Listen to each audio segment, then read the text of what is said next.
negotiated that partnership.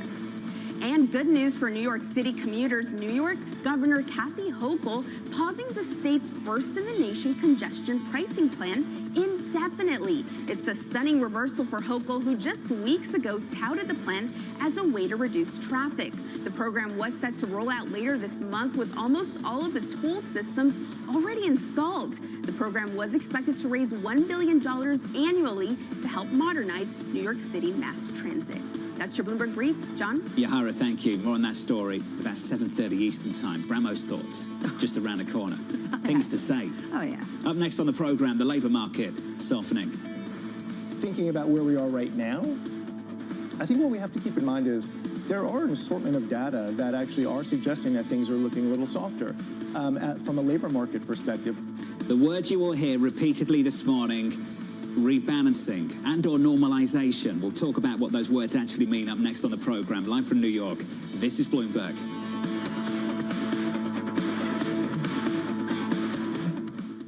I think this will probably go down in history as one of, if not the largest financial crimes ever. I cannot imagine a scenario where $8 billion just disappears. Bankman-Fried has pled not guilty to multiple fraud charges. Sam was just too important in the crypto community. When someone says, I'm going to give $1 billion in the next 2 years, like that catches everybody's attention. As time went on, their ideas got like weirder and weirder. I don't think he even had almost a conception at some points that it was wrong or right. I think he just had the mentality that he has to win. This committee will not stop until we uncover the full truth behind the collapse of FTX. So, Mark. Are you in? I'm in. I'm in. We're in. Will this be the last of its kind? No. This is the nature of capitalism. Get over it.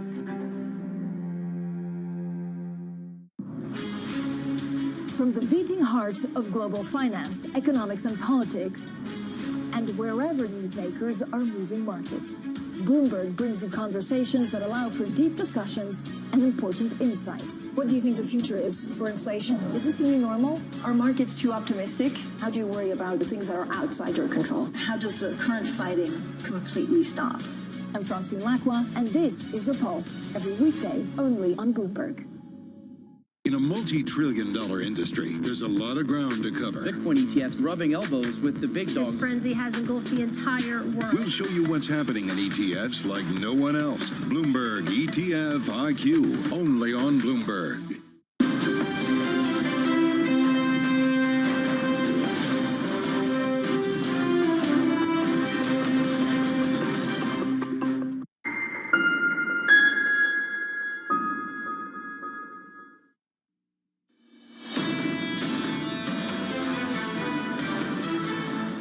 We've had a ton of economic data already this week. There's more to come. Jobless claims a little bit later this morning. Going into that, equity futures just about unchanged on the S&P. Under surveillance this morning, the labour market softening.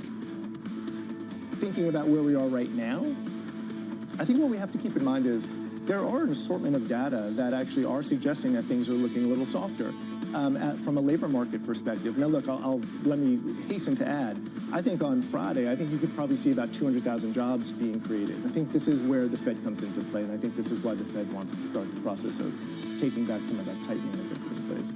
So here's the latest. More labour data on deck with jobless claims at 8:30 Eastern as we push ahead to tomorrow's jobs report. The median estimate in Bloomberg's survey calling for payrolls to rise by 185,000. The estimates on Wall Street look a little something like this, with Yelena Shilacheva and a team at BNP Paribas expecting a print of 200,000. Yelena is with us around the table. Yelena, good morning. Good morning. The word we've heard repeatedly, rebalance, another one, normalization. Is that what this is? That's the word of the day. I think that's what it is, really. We are normalizing from a big swing between March and April. That could have been Easter related, but also we are normalizing from the pace that really probably overstated what the true state of the labor market is. I think we are going to a more normal, gradual pace of job creation. What gives you confidence that we stabilize at this more normal kind of level? Where does that come from? I wish confidence was the other word of the day, and we'll hear from ECB and the Fed later, but they are talking about confidence. That's what they want to do, but there's no confidence. We are getting into the area, into a very dangerous area, I would say, at an inflecting point where we could see more slowdown in the labor market, an increase in unemployment, because we are below 5% on the openings rate, on the vacancy rate. So the JOLTS data we received earlier tells us that it's getting to a very dangerous point at which we may see a little bit of a worsening in the labor market, not just rebalancing. Let's quantify that sort of tipping point that you really identify in some of your research as being right now, if you start to see a tick up, not from the expected 3.9% of unemployment, but to 4.1%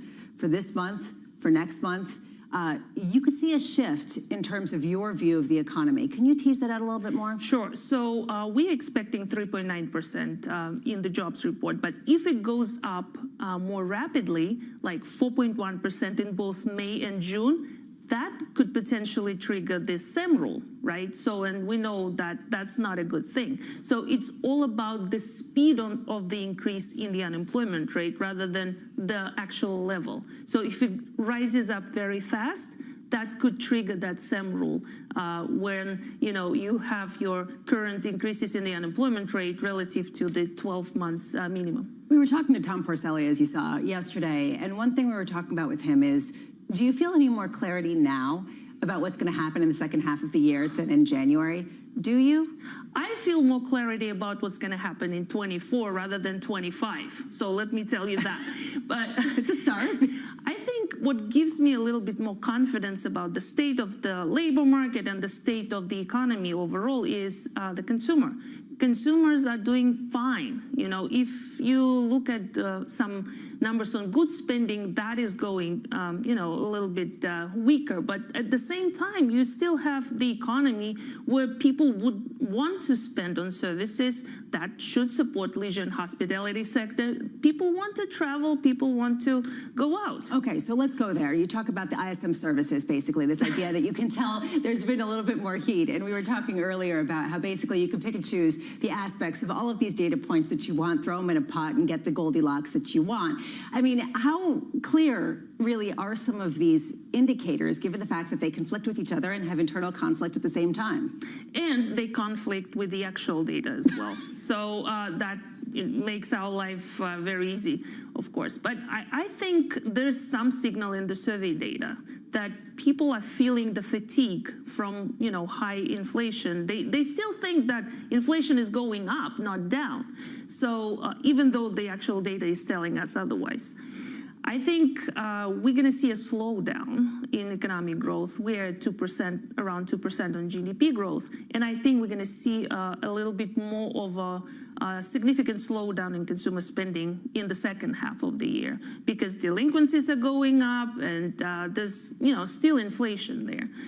But I think at the same time, we're not going to see something really bad because balance sheets are still great. Consumers are still in a good position.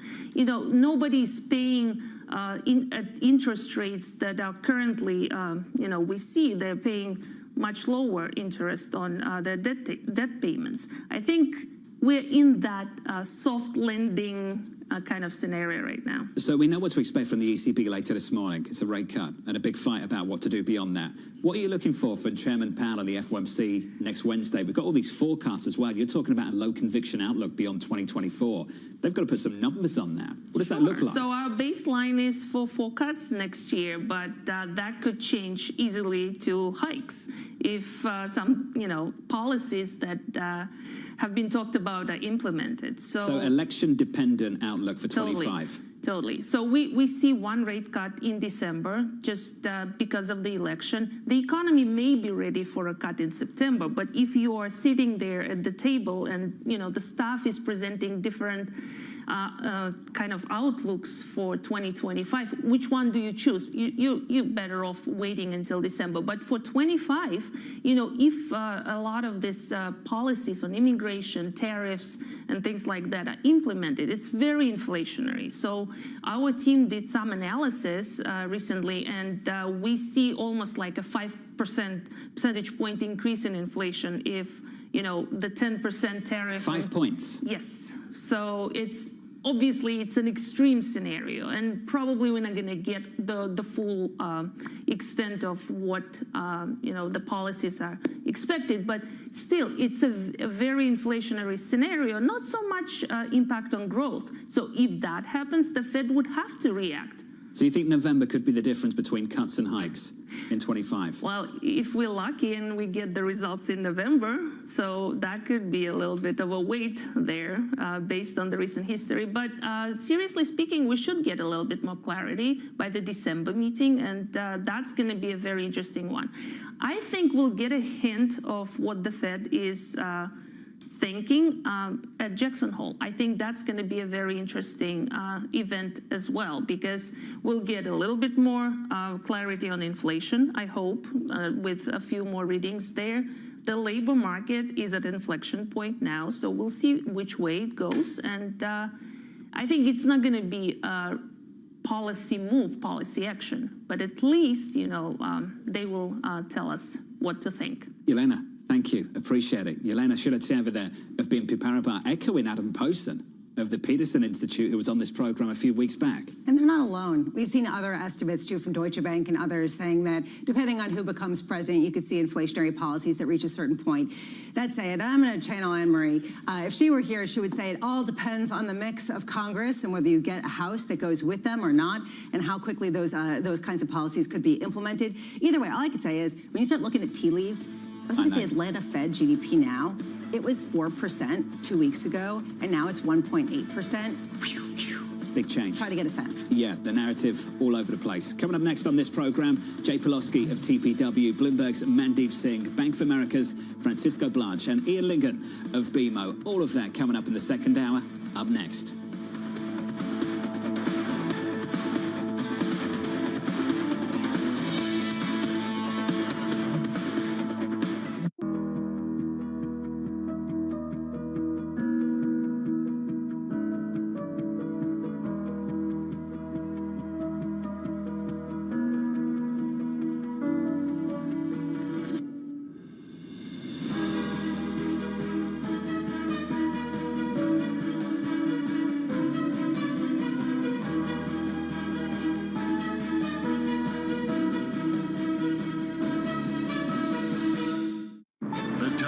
And global leadership are on Bloomberg.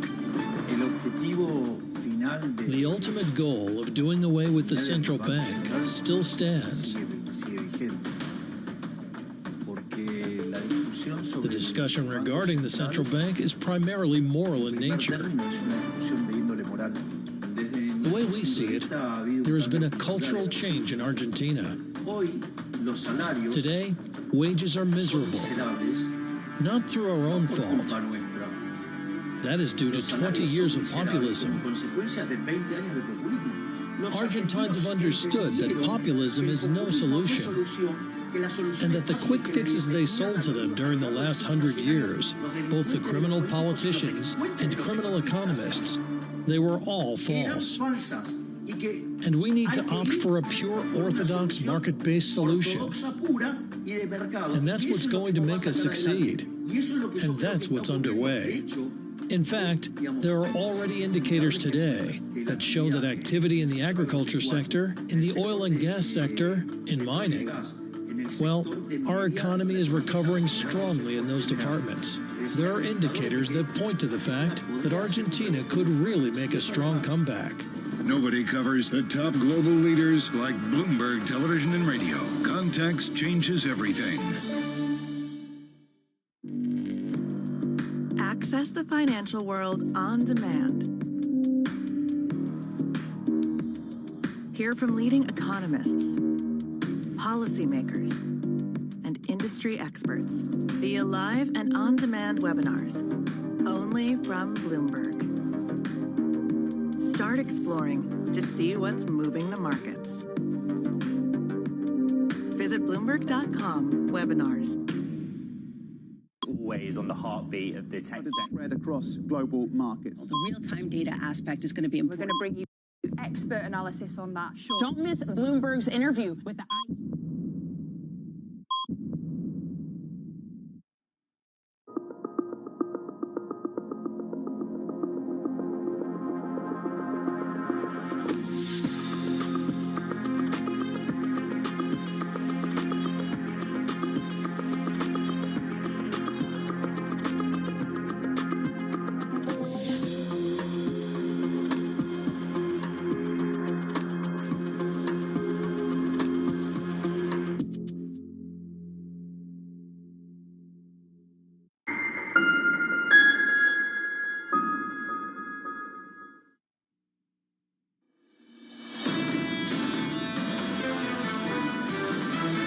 job openings coming back down towards normal. So that's kind of a good thing.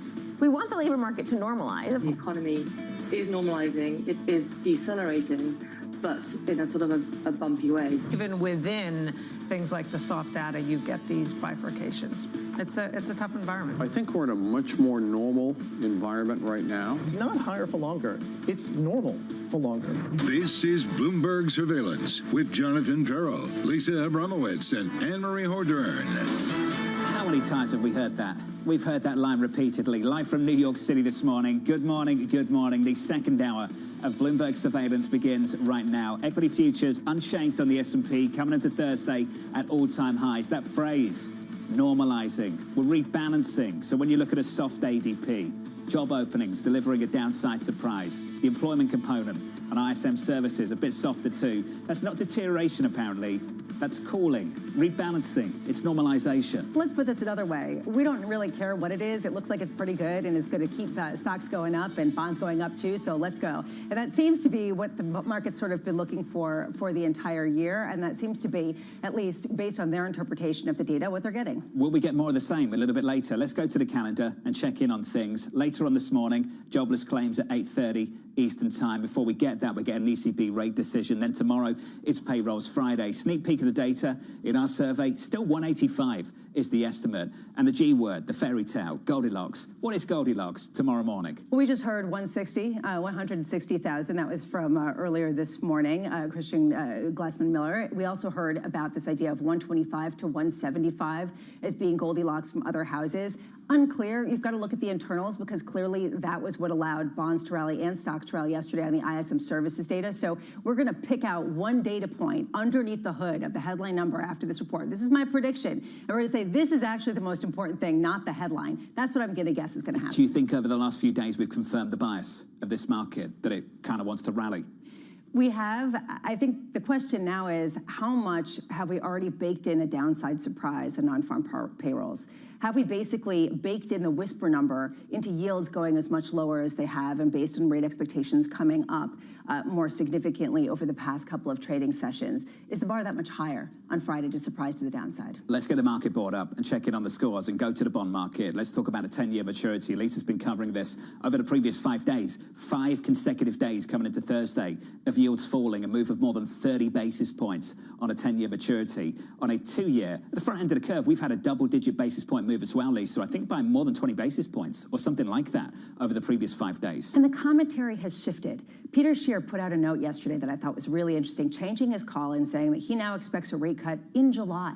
Next month. This is suddenly the gravitational force after, frankly, Torsten Slok over at Apollo got the main stage saying there were going to be no rate cuts. Suddenly people are bringing them forward that quickly, which just gives you a sense of why you're seeing this reaction in the bond market. There's been a complete reset of that framework that we had just like a week ago. What was interesting about the Chair call is that he thinks Chairman Powell next week puts July firmly on the table. Yeah. That's what he's looking for in the news conference. That's interesting to me because we might get a dot plot that signals not 2 cuts this year, might signal just 1.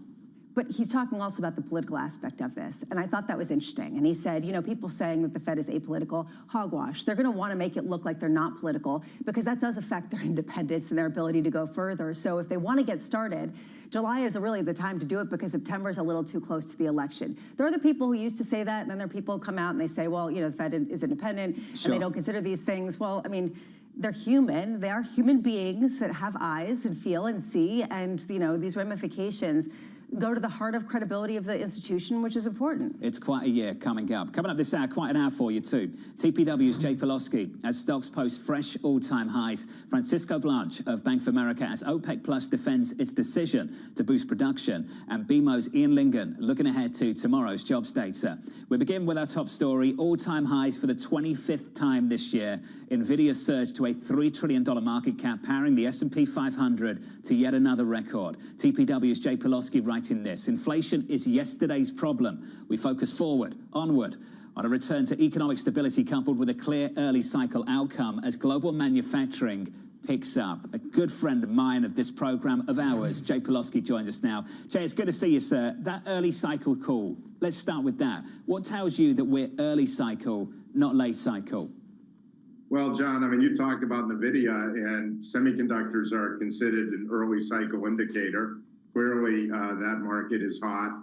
You go to exports in South Korea and Taiwan, also considered to be early cycle indicators. They're up significantly. Just as an aside, South Korea's exports of semiconductors are up 55% year on year. Then you go to the two regions of the world which have been problematic, Europe and China. And both of them are clearly accelerating and picking up. People were very concerned about a European recession. That risk has been truncated. I would note that European stocks hit an all-time high also, not just the U.S. Remember, we listen to stocks, not Vox.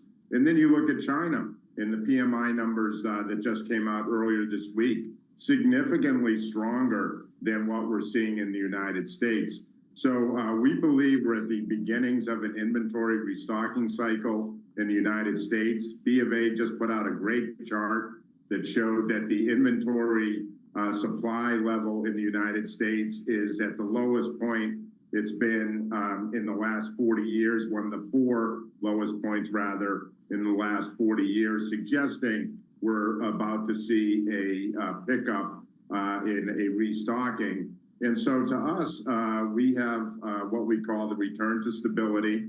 Everyone else uses normalization. We talked about a return to stability back in November. It's our third surprise for 2024. It's playing out. And the fourth surprise was early cycle, and it too is playing out.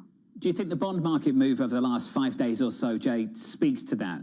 This move lower of more than 20 basis points at the front end and 30 basis points plus on a 10-year? Well, I think the bond market hasn't really been a very good tell over the last couple of years, right? And so it's gyrating. It's trying to figure out where it wants to sit. I think what's important, John, is in the marketplace, a lot of technicians pointed out the 4.35% level on the 10-year as an important level. And if rates were to break below that, that would signal an opportunity to get into beta. And that's what we've seen over the last couple of days. I think that helps explain yesterday's action. And I think it suggests that the market feels very comfortable here because it knows it now has the Fed, in its back pocket, so to speak, in terms of a Fed put. And so you have a situation where earnings growth is very solid, and we've discussed this many times. Earnings are what fuels stock prices. Earnings outlook is very robust, not just in the U.S., but globally. And so you have robust earnings outlook, and you have a Fed and an ECB that are going to cut rates. that is a pretty good environment for growth and a pretty good environment for risk assets. Well, Jay, a lot of people would say that, yeah, profitability is doing great if you look at one name, and that is NVIDIA. And we've seen that share add more than $1 trillion of market valuation since the middle of April in less than 2 months. That is more than the entirety of Berkshire Hathaway in its current iteration. How much do you really see this as sort of a one-stock train that is not percolating out into the others, versus how do you then extrapolate out and say, no, this is going to benefit everybody, even though we're not seeing that yet in the numbers? Yeah, no, Lisa, that's a great question. First of all, we're big believers in the AI age. We think we're in the first inning. We're a Dan Ives fan. We believe we want to be in the pick and shovel of the digital and physical realms, and that is semiconductors in the digital space, and then miners, copper miners, uranium miners, silver miners, et cetera, in the physical space to help power the AI factories of the future, also known as data centers. Okay, so that's a massive, massive theme of ours that we're playing both in the digital space and in the physical space.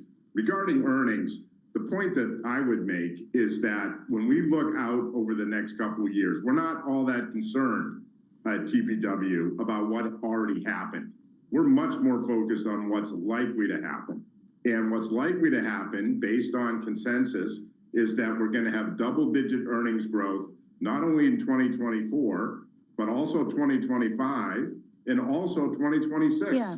And not just in the U.S., sorry, just to finish real quick, not just in the U.S., but also in Europe and in China for 24 and 25. So this is a global earnings acceleration.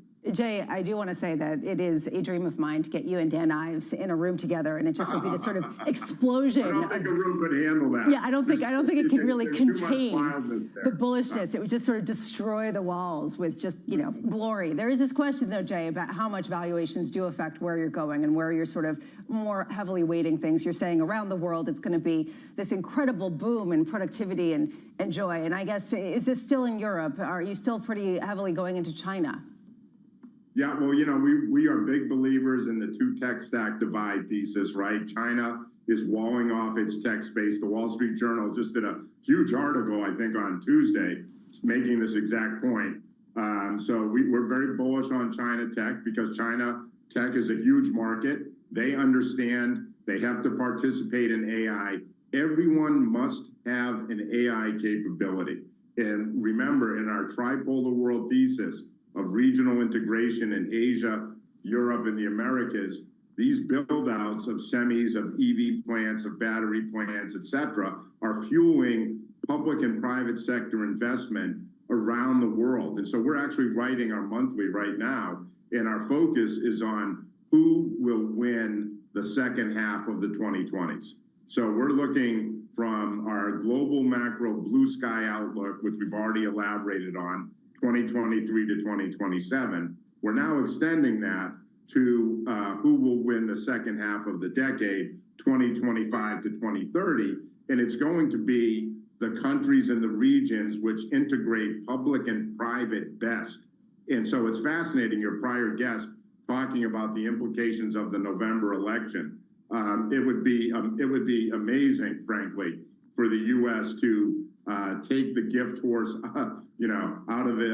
I'm not sure what the phrase is, but to really miss the opportunity that is being presented by what I think is likely, which is a Democrat sweep, which will continue the policies of the present administration, which have demonstrated that they get the point that we have to move fast and we have to move big. China gets the point. It's moving fast. It's moving big. Europe, we'll see if they get the point. European parliamentary elections, 5-year budget up ahead, Mario Draghi report on what's needed. It's a really fascinating time to see who is going to best integrate public and private, best integrate their regions to compete in a world that is moving very, very quickly with very, very high stakes. I don't remember the phrase either, but I understood the sentiment. Jay, thank you, sir. Yeah. Jay Pawlowski at TPW Advisory. Appreciate it. Super constructive. Audience wanted to hear from him. There he is. Well, yeah, and I'm getting a lot of messages actually about it. Some people disagree, and they would point to certain things. I just think it's refreshing. I think that we thought we needed it yesterday, but evidently we didn't, because Jay Pulaski basically got all of his friends on board yesterday, and everyone rallied around this excitement. Yeah, record highs. Yeah. 25th time this year. Still counting here at Bloomberg. I love that every time I see the update. 25th time. Looking for 26 a little bit later on the S&P 500. Let's give you an update on stories elsewhere this morning. Here's your Bloomberg Brief with Yahara Hekes. Hey, Yahara. Hi, John. President Biden is in Normandy, France to commemorate the 80th anniversary of the D-Day landings during World War II. It will be the longest visit to a single country of his presidency. Biden is set to meet with French President Emmanuel Macron as well as Ukrainian President Volodymyr Zelensky on Thursday. He'll look to link the historic backdrop to Ukraine's current struggle against Russia's invasion. Elon Musk's AI startup is looking to move to Tennessee. xAI is planning to construct a facility in Memphis to house a supercomputer. It's part of the company's plans to bolster its AI capabilities as it works to build and offer chatbots and other artificial intelligence tools. Many details about the facility are still under wraps, but local officials are touting it as the largest multi-billion-dollar investment in Memphis history. And after years of setbacks and delays, the Boeing Starliner is bound for the International Space Station. The space taxi took off Wednesday from Cape Canaveral with 2 veteran NASA astronauts on board and is expected to dock at the ISS just after noon Eastern today. The launch went off without a hitch in some much-needed good news for Boeing, which has seen shares fall over 25% year to date. The Starliner's success provides NASA with a new option for delivering crews to and from the space station more than a decade after the space shuttle was retired. That's your Bloomberg Brief. John? Yahara, thank you. Appreciate it. Update from SpaceX as well. I know a few of you out there very keen to watch the launch of the Monster Starship rocket. What's this, the 4th time, Lisa? Yeah. New target launch, 7:50 local, so that's 8:50 Eastern time. I'm actually really excited for this one because it's basically going to be a focus on reusable parts, and this has the most powerful engine that could potentially further the race to Mars. The largest, most powerful rocket ever developed. Weather conditions, SpaceX says 95% favorable. The webcast will go live 30 minutes ahead of liftoff for those of you that want to truly engage in that a little bit later this morning. Up next on the program, it's Gen Sanity for NVIDIA. NVIDIA and Jensen, that's the new age. I mean, they're where Apple was when they launched the iPhone. NVIDIA GPU chips right now, it's the new gold, the new oil when it comes to tech. Do you see Jay Pulaski in that coat? Well, I just know that his background probably would have been a pattern for Dan Ives' shirt. In a different color. Yeah. Like with swatches neon. of Yeah. That's I'm with you. probably That conversation's up next. As I often say, not this one, but you know what I mean. From New York, this is Bloomberg.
Good morning. This is Bloomberg Surveillance. This is Bloomberg Daybreak Europe. You're watching The China Show. This is Bloomberg Technology. This is the countdown to the close.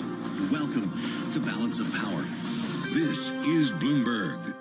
Bloomberg has enhanced search on the terminal to deliver what you need when you need it. Now, you can simply type phrases in everyday English in the command line. Compare financials. Find people. Analyze markets. You can enter phrases or ask questions. What do you want to know today? Ask a question or visit SearchGo to find answers now.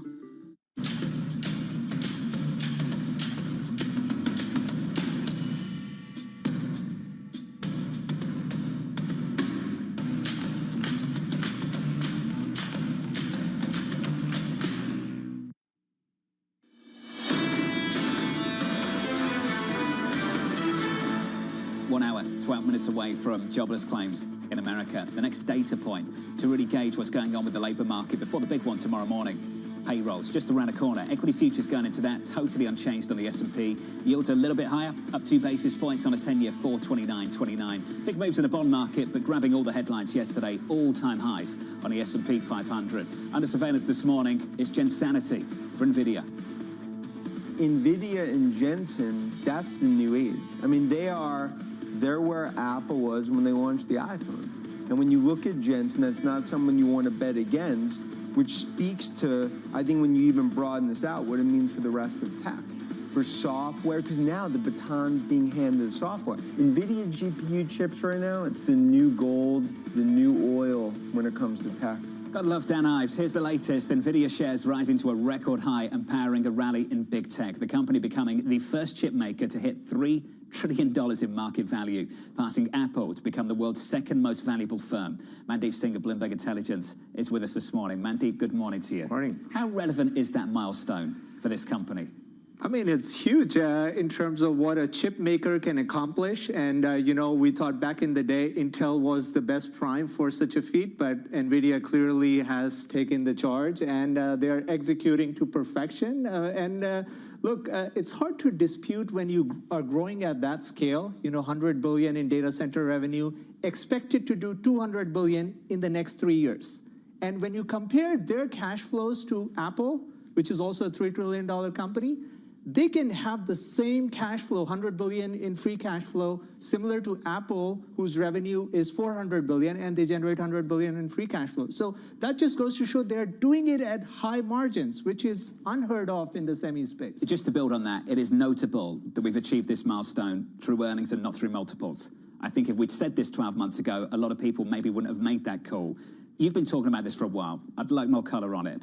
These things go in cycles. But when it comes to this company, we don't really seem to be talking about that. You've been asking the question for a while. How long is this runway? How long do you think it is? Well, so that's where I think there's a question mark when you compare the Microsoft's, you know, 200 billion in revenue, which is a recurring revenue, versus an NVIDIA that is going to do 100 billion in data center revenue. But everyone agrees with that there's no guarantee it's going to be a recurring revenue because in the end, it comes down to CapEx spend. So 40% of NVIDIA's 100 billion in revenue comes from 5 players who are spending their CapEx. Now, are they going to keep growing their CapEx 30, 40%, which is what is baked into the estimates? Time will tell. We haven't seen this sort of steady CapEx, you know, increases ever. I would say CapEx is always, you have 2-3 years of high CapEx, and then there's a digestion phase. And I think that's what's going to play out this cycle too, because you want to see the ROI on that CapEx. Yes, the hyperscalers are seeing that ROI in terms of Microsoft generating tangible AI revenue, but the other players downstream, we saw Salesforce and some of the application software companies miss. So even though they're investing in generative AI, they're not seeing the revenue yet. And companies are actually substituting their software spend for investing in NVIDIA's AI infrastructure. So there is a lot of substitution going on. And at some point, I think there will be a digestion phase. There's a lot of interesting points to unpack. You talk about if you're not seeing other companies that are not in the chip sector really benefiting tremendously from some of the artificial intelligence advancements that are being made, that's going to reflect badly on NVIDIA and is going to eventually reduce some of the demand. Do you think that this is sort of a reversal of what we've currently seen in the market, which is NVIDIA's gains will soon percolate out to the rest of the world? That's what we heard from Kathy Wood, for example, yesterday. You're saying it could be the opposite, that the rest of the world isn't feeling it, and that's going to eventually come back to NVIDIA. Well, so there's a lot of disruption that's going on. I mean, look, IT spending doesn't grow 20-25% every year. So that's where, you know, the CPU to GPU substitution has already happened. things are getting substituted on the software side. Everyone is thinking, do I really need to buy that $1 million software contract when I can do things differently using generative AI? So there is a pause in terms of looking at how generative AI will disrupt the existing workflows. And that's where, there will be winners and losers. NVIDIA will be a winner. It's not going to be without bumps. It's hard to imagine them going from $100 billion in data center revenue to $200 billion in 3 years. It's hard to imagine them increasing the market cap by $1 trillion in less than 2 months. I guess that another way to frame this is how much growth, what is the growth path that's being baked into the valuation as much as it's risen over the past, say, year? Well, the 25% CAGR I just mentioned. So $100 billion in data center revenue, it's a given. Can they double it over the next 3 years? And will it gonna be at a steady 25% clip? My prognosis is probably not, because that's not how companies spend their CapEx budgets. And right now, it's a case of hyperscalers lifting NVIDIA and NVIDIA lifting hyperscalers. So it's actually great that all the hyperscalers are spending their CapEx in tandem, because that's what's driving that big lift in NVIDIA's revenue every quarter. Let's say if Amazon pulls back their CapEx next quarter, that's going to have a dent on NVIDIA's estimates. They can't keep going because it's a $5 billion contributor to NVIDIA's data center revenue. So the risks here are if China revenue pulls back a lot more than what consensus expects, or if one of the hyperscalers pulls back. Sovereign, they keep touting sovereign. A lot of their sovereign's data is on-premise. How do you feed it into the AI systems? You're not going to see a return in the next 12 months. It takes a while to just aggregate the data that you need to feed into AI. Sovereign is a catalyst, but I can't see everything panning out perfectly in the next 1 year. We could get some big gaps lower if those kind of things happen. Can we just finish on this? Acquisitions, something I know you're thinking about. Ability, willingness, acceptance. They've got the ability, they've got the cash. Tell me if they've got the willingness, and would they get the acceptance? Absolutely. I mean, look at their Mellanox acquisition that they did in 2018. That's one of the reasons why they keep raising their ASPs, because they're selling you a system, a cluster that's full of GPUs and networking, and you don't have to do anything. Just plug it in, and you can start training your models. They tried to buy ARM. Remember that acquisition that didn't go through? With the stock at this price, I mean, clearly they could buy anything, but I think they should be looking for tuck-ins, because that's the only way you keep expanding your product, and that's paramount for a company like NVIDIA. It's the third piece I wonder. Accept, approve. Would it get approved? I mean, right now we had the top regulator in the US yesterday talking to the Financial Times about how they want to go after a whole host of different big tech companies, hint, hint, Microsoft, for recent non-acquisitions that look like acquisitions. It seems like the screws are tightening just a touch. It's difficult in this environment to buy an entry-level luxury handbag maker. I don't know how much trouble NVIDIA would have. Mandeep Singh, thank you, sir. Appreciate it. Coming up on this program, we'll catch up with Bank of America's Francisco Blanche on OPEC Plus's latest decision. From New York, this is Bloomberg.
politics to the world of business.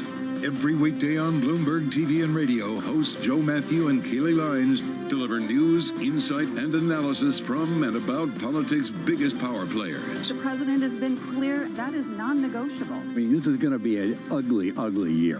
Balance of Power, live around the world every weekday, only on Bloomberg Television and Radio. Context changes everything.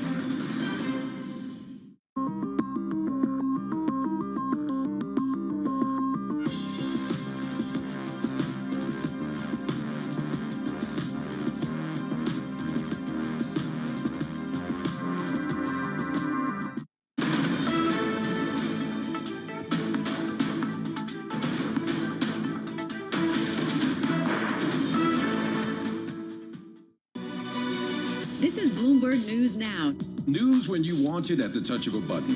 Another volatile day on Wall Street. We're seeing big moves. All eyes on Capitol Hill as Democrats and Republicans prepare. Today's job numbers casting doubt on the Fed's next move. Inflation remains front and center. And that's news when you want it with Bloomberg News Now. Get it 24/7 on the Bloomberg Business app, Bloomberg.com, and anywhere you get your podcasts. Bloomberg News Now. Context changes everything.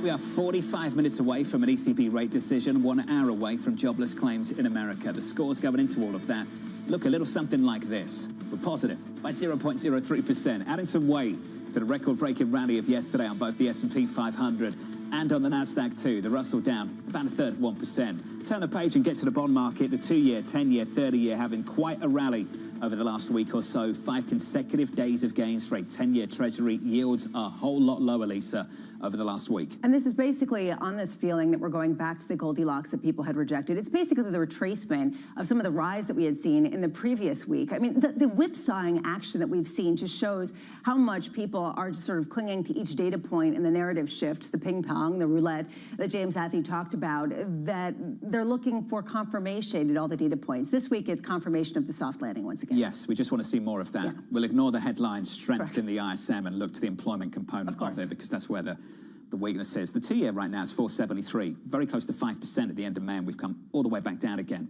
Let's turn to the euro. I want to finish on that. The euro against the US dollar, going into that ECB rate decision later, virtually unchanged. 108.67 on euro dollar right now, going into this one. Under surveillance this morning, counting down to that ECB rate decision about 45 minutes away. The central bank widely expected to begin its rate cutting cycle, with all eyes on Christine Lagarde's news conference for clues on the path forward for the rest of the year.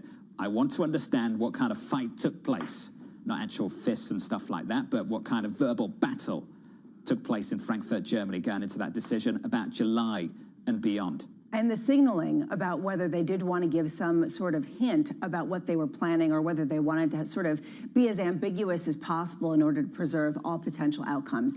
I agree with you. I think that's going to be interesting. I also think it's interesting that people seem to be shifting on the margins their view about how much the European region can cut, and frankly, about the U.S. not being that far behind.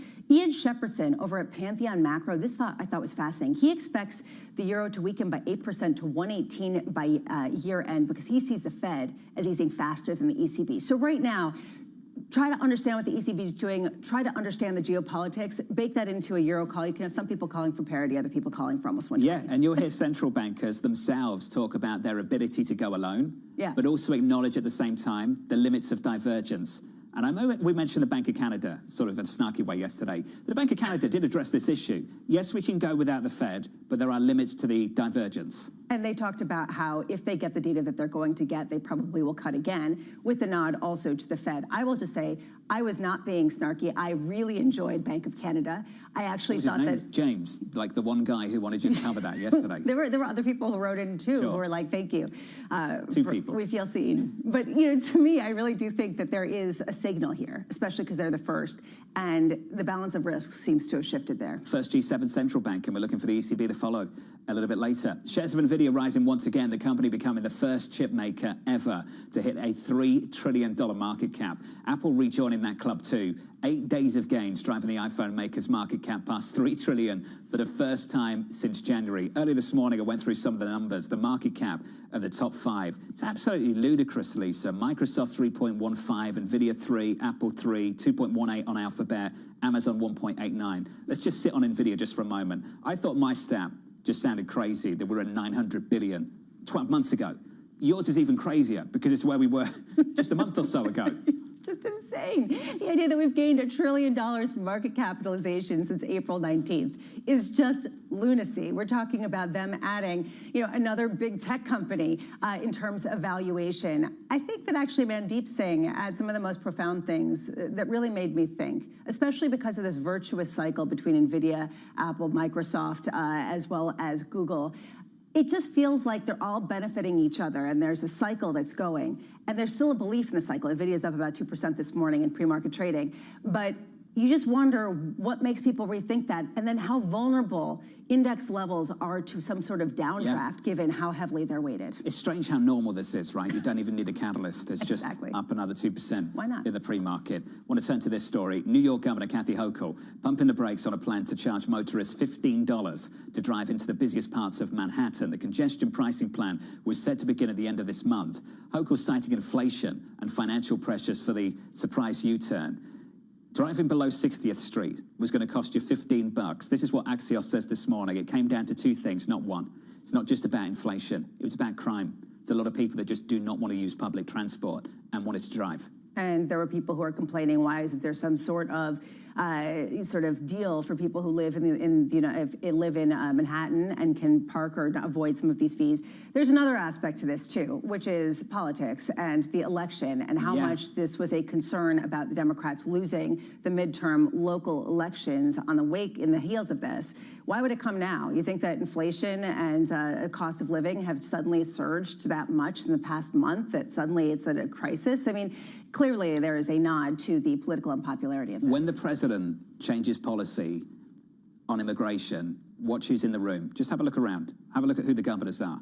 The New York governor's in the room with him. Now, a couple of years ago, that was unthinkable, to consider New York as a border state. That's become a big, big issue for Kathy Hochul. I think they understand now that for Democrats, there's a lot of it at play going into November. And I certainly don't mean at the federal level. I'm talking about what's happening on the ground in New York politics. Sure. The fact that the former president, is going to the Bronx and doing rallies, these are big changes you've got to take notice of. And that's the reason why you're going to see some shifts in policies that were highly popular with Democrats and highly popular with the rank and file of a lot of different aspects, suddenly not becoming as popular as there are these shifts. Big time. Let's turn to commodities and talk about crude, extending its modest recovery from a sell-off triggered by OPEC+, flagging plans to start returning supply to the market later this year. OPEC+ defending the move, even as some analysts question whether the market can absorb the extra supply. Bank of America's Francisco Blanch joins us now for more. Francisco, it has been too long, my friend. It's good to see you. Great to see you in person, yeah. What did you make of that decision over the weekend? Well, I mean, it had a bit of a bearish undertone, but as always with OPEC, the devil's in the detail, right? So they didn't say they're going to increase production. They said they plan to increase it, assuming that the market can take it. And remember, OPEC has a much larger demand growth number than anybody else. They're expecting demand growth of 2.4 million barrels a day this year, which is about 2.5%. Everyone else is going to have that rate. So we'll see how it plays out. I think if their number on the demand side is correct, and I was in Vienna last week, had the opportunity to spend a fair amount of time with different members of the organization. If their number is right, they're going to be able to increase production. So I think the whole structure hinges on consumption being robust. And we're not quite seeing the same thing. We still think the summer is going to be good. We think inventories are going to draw, so the crude market is going to be supported. But certainly there is that element of potentially moving into an oversupplied market in 2025. So I think that's why the market sold off initially. What underpins their call on demand? Where's that coming from? Did you get a flavor of that? What's the sense of that? Well, I mean, I think what OPEC claims is that we are too focused on developed markets. We're focused on OECD economies in U.S., Europe, and they're saying all the demand growth is east of Suez. And it's Asia, Southeast Asia, as well as Africa and Middle East. And there's some truth to that. So I think we have to watch the data carefully, see how inventories play out. But I'm not nervous. We're looking for $80 Brent next year, and that's kind of our call. It's been our call for a while, and we are sticking to it for now. We've been talking a lot this week and last week and this year about demand versus supply and trying to understand which this is. You said to oversupply based on demand deteriorating, possibly in some of those regions that you mentioned. How do you even understand any of this with the fact that there are alternative fuels that are coming into play, the fact that people are trying to look at other sources, and it seems like people are traveling around that much more. I just got a note in my inbox about TSA volumes being as high as ever. Right. Right, so you're right. It's a bit of a funny dynamic because we have still a lot of room to grow our air transportation. People want to travel more and fly more. But we're seeing a deterioration in things like gasoline demand and even at the margin, diesel. Gasoline, the story is electric vehicles, mild hybrids, not just EVs. I mean, mild hybrids do bite quite a bit into gasoline. They're very efficient cars. They have really high mileage per gallon. And then you have a lot of biodiesel, to your point, that's coming in to bite into the diesel equation. We're probably looking at 250,000 barrels a day of incremental biodiesel. So, look, I mean, all this is part of the energy transition. I think we need to see a big transformation in how the hydrocarbon sector works. It's not going to be a year or two, but I think the world still wants to grow. And if the ECB cuts rates today and the Fed follows along in the next few months, we're going to see more stimulus. And, you guys were talking about financial conditions. We have a lot of $3 trillion market cap companies coming up, right? If we cut rates, then you think that there's going to be additional upside pressure on all of asset values? I mean, so, look, I mean, we have pretty high liquidity in the system. I'm not that bared up. I mean, I think the PMIs are looking a little better. There's a lot of posturing on trade, but ultimately the global economy is going to pull ahead. There's a lot to unpack there. I want to go to this idea that you're talking about ECB rate cuts fueling the economy, and this idea that any sign of economic growth is actually going to possibly cause oil prices to go higher. Right. Is oil still the macro play that it used to be, given some of these other aspects that we're talking about? I mean, I still think it's very important to the macroeconomy. It goes into everything we do, from producing a loaf of bread to just any, I mean, plastic, or we'll surrounded by plastic, right? I mean, everything's oil, right? I mean, all of it's oil. But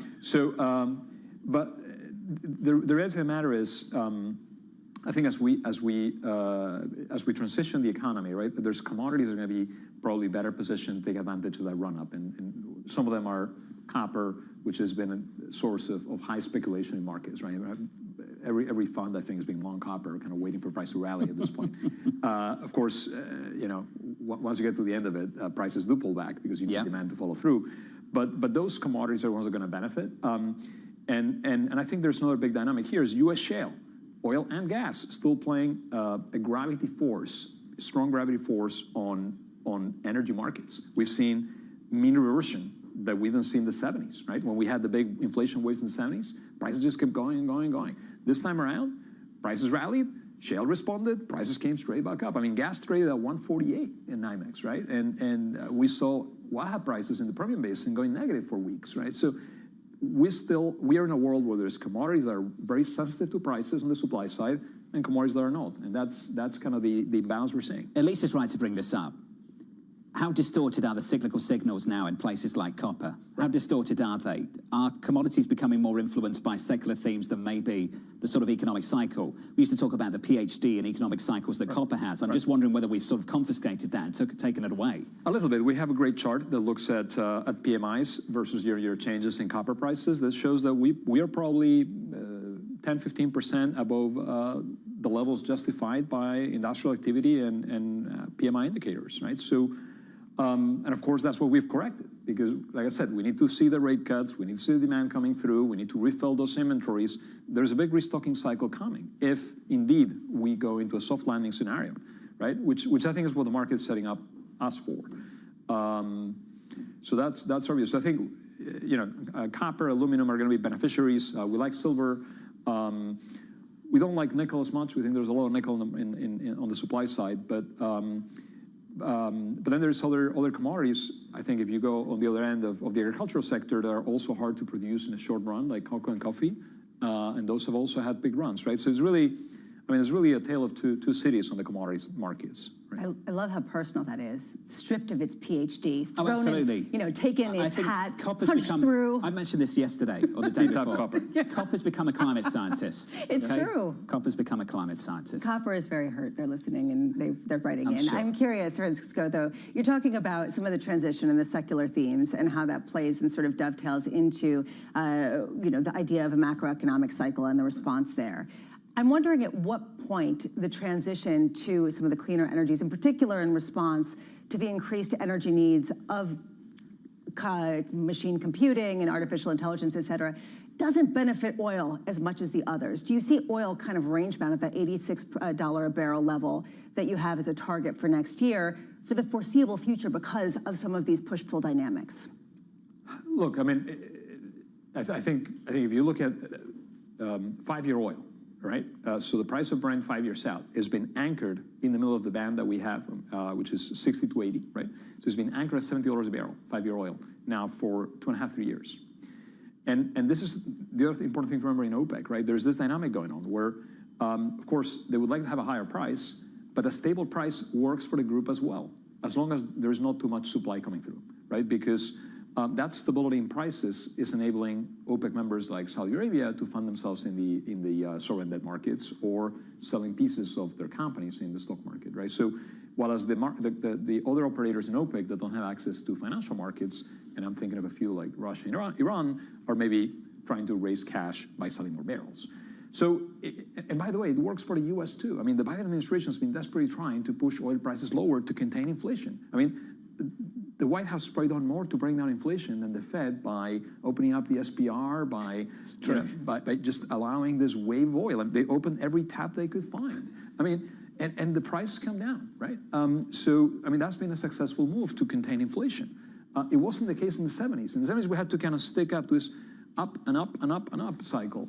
Here, we reverted, and now we're in a bit of a happy medium. Now, it's not going to last forever. Listen, right? Nothing lasts forever in markets, but right now is where we are.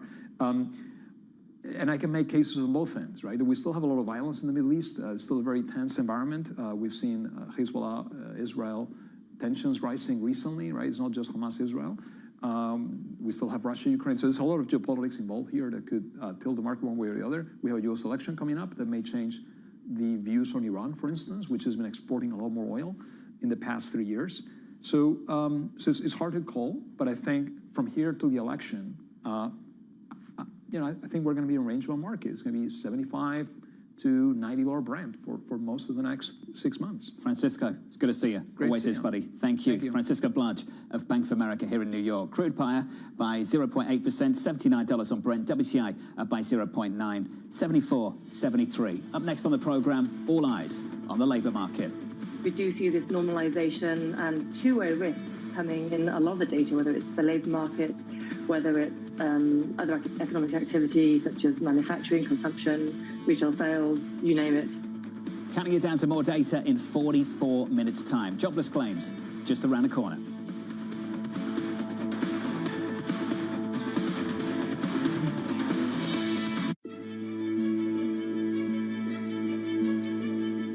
We invest in, buy, and own the backbone of the global economy.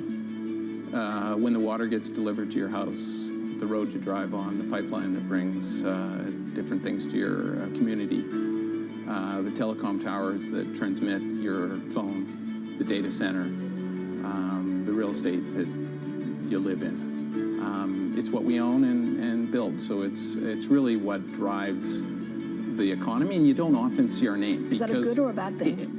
It's just because we're behind the scenes, but it's big. With $1 trillion of assets almost, we're behind a lot of the things of the global economy. So being low-key, do you think it gives you strength? We just try to be quiet and do our thing, and sometimes it helps and sometimes it doesn't. But I'd say on balance, it's been good for us.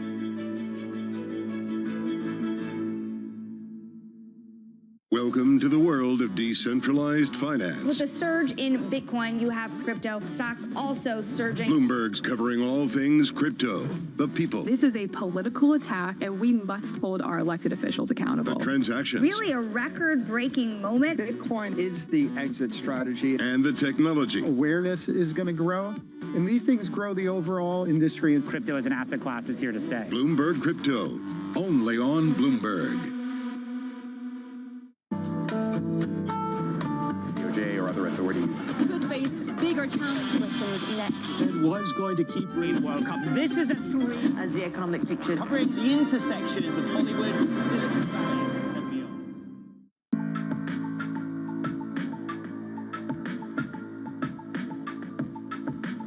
This is Bloomberg.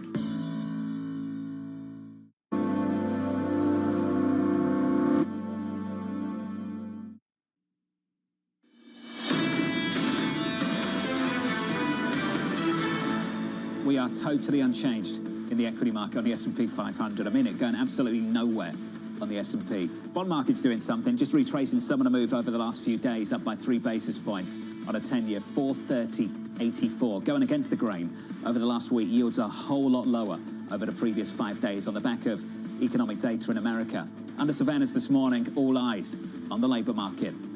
There are a huge number of opportunities out there, particularly in fixed income right now.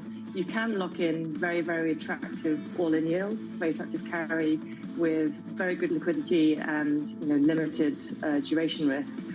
But that being said, it's a very uncertain time in terms of the Fed. We do see this normalization and two-way risk coming in a lot of the data, whether it's the labour market, whether it's other economic activity such as manufacturing, consumption, retail sales, you name it. Here's the latest. Treasury yields steadying after hitting their lowest levels since early April as cooling labour market data fuels expectations for Fed rate cuts. Investors now looking ahead to jobless claims at 8:30 and payrolls tomorrow morning. Ian Lincoln of BMO writing this. The prospects for payrolls to stage an even bigger rally have lessened. That said, a sub 100K non-farm jobs print or a 4 handle on the unemployment rate would clear the path for 10-year yields to test 425. Ian's with us now for more. Ian, hello. Good to see you.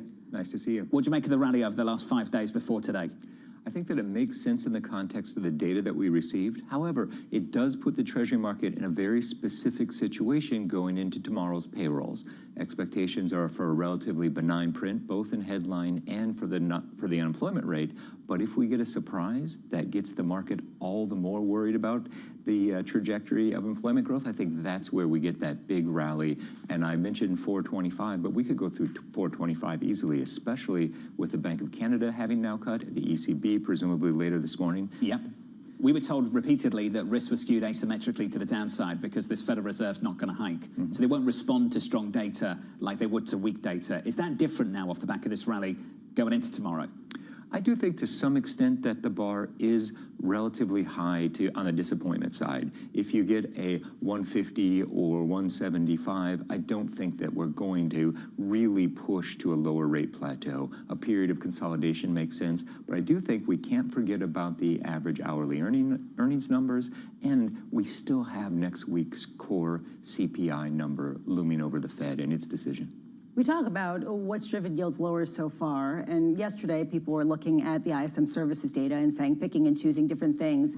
But there was this other sort of less viewed report that took a look at just how employment actually grew last year, whether it grew as quickly as it was said to have, and it actually came in a lot less rosy in terms of employment growth. How much was that behind the rally in bonds? So I do think that that was part of the reason that the market was willing to ignore the ISM services print. And at the end of the day, we are at the point in the cycle where everyone is looking for some evidence that employment is finally rolling over. And so that's why this morning's initial jobless claims will be relevant. And of course, the big marquee data is tomorrow, the headline payrolls figures. Do you think that right now, some of this data has opened the door much more significantly to a July rate cut than it did, say, 2 weeks ago, which is what we're hearing from an increasing number of commentators? I think that what it did is it reduced the possibility that when we get an updated dot plot next week, that we'll see 25. I think this has cemented 50, which would be a September and December cut. July is really difficult to justify given the timing of the data. But it's important to keep in mind that between now and the 18th of September, we will see 4 updated CPI prints. So that's plenty of time to be convinced from the Fed's perspective. Jackson Hole, late August as well, if they want to flag something. We have got a few people out there who think we will cut rates in July. If you remember at the start of the year, we were thinking about March. I say we, you know, sort of, that's you, not me. People were thinking about March, and he came out pretty early on in 24 and poured freezing cold water over March. What do you think he does about July? Because I imagine some journalist next Wednesday is going to ask in the news conference about it. Do you think he leaves that open? I think that the May CPI data will open or close that door. If you get a 0.2, then it's a reasonable conversation to have about a July cut, although we don't think it occurs, but nonetheless, it should be on the table if it's a 0.2 or lower on the core. When you talk about a September and December hike, something happens in between there that could potentially matter quite a bit, or cut, excuse me, I'm still sort of struggling between cuts and hikes because that's the way it's been. I'm just wondering, how do you sort of frame out the sensitivity of a Treasury market to whatever may transpire in November? We have some people writing that it's potentially, you know, not a Liz Truss moment because people have rejected that idea, but something akin to that type of disruption. Other people saying it's going to take so much more than an election of one person to really determine that. I would say that the election outcome matters the most when there's a sweep in one direction or another. If we get a divided Congress, it's almost a non-event because even a Trump victory is relevant as it could have been. Ian, appreciate the update. Thank you, sir. Ian Lingen there of BMO. Lisa, I think we can run with this Liz Truss thing. I really do think we can. I don't think it has to mean we have a crisis in financial markets. Could it mean we have another 50, 100 basis points higher on a yield curve? I think we can have that conversation. Why can't we have that debate? I would agree with you. And I actually think that Michael Feroli over at JP Morgan put it best when he said, you know, essentially what we're looking at is a Treasury market that's expanding rapidly. And the same small pool of primary dealers who don't have the capacity to take down treasuries the same way that they used to, what happens if they can't buffer a massive decline in yields or increase in yields in the wake of a not very good auction? What happens then at a time when the U.S. government is depending on these auctions to finance the deficit and these auctions are getting bigger? That to me seems plausible, and that might spook the biggest, deepest, most liquid market in the world. We also don't know what the plans are, really, and how they'll be implemented, how they'll be executed. Yelena Shuletseva sat in that chair that Ian's in right now a little bit earlier this morning and said we could add 5 percentage points to inflation if some of these plans go through. There's some wild swings that we could see. The difference between hikes next year and cuts. It's a big, big difference between the policies. Coming up on the programme in the next hour, we'll catch up with Keith Lerner of Truist. We'll speak to Vasilios Giannakis of Aviva on the ECB rate decision. Rob Waldner of Invesco. Citi's Veronica Clark still thinks they cut in July. That conversation coming up shortly. Your ECB rate decision is about 20 minutes away.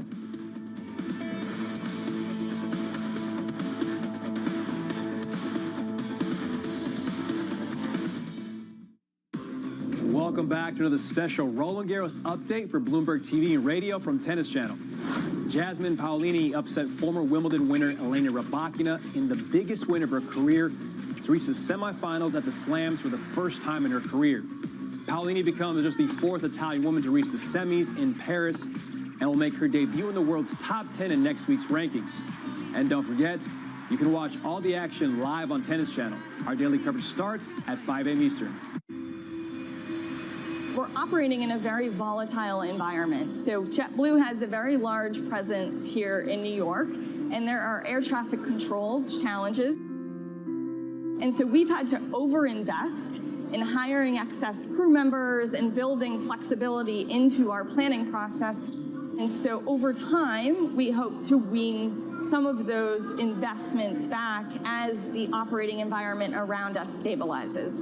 We made the decision early on that we were only going to invest internally on key differentiating technologies, and clearly the powertrain is the key differentiating technology. So our investment is a recurring investment with respect to the powertrain team, the battery team, which is part of it, the engine team, electric engine team, which is part of it. And we also have a lot of non-recurring costs with the other components because we're not developing those internally. We're using the existing aerospace defense supplier base for most of the other components. We invest a lot in the offices, that you feel home, that you can actually be at your best yourself, and people work very differently. We take a lot of input from the sports world, actually, the athlete spirit, right? Building a sports team that can perform at the best, but also talking a lot about the explorer spirit. How can we really tap into new things, continue being disruptive?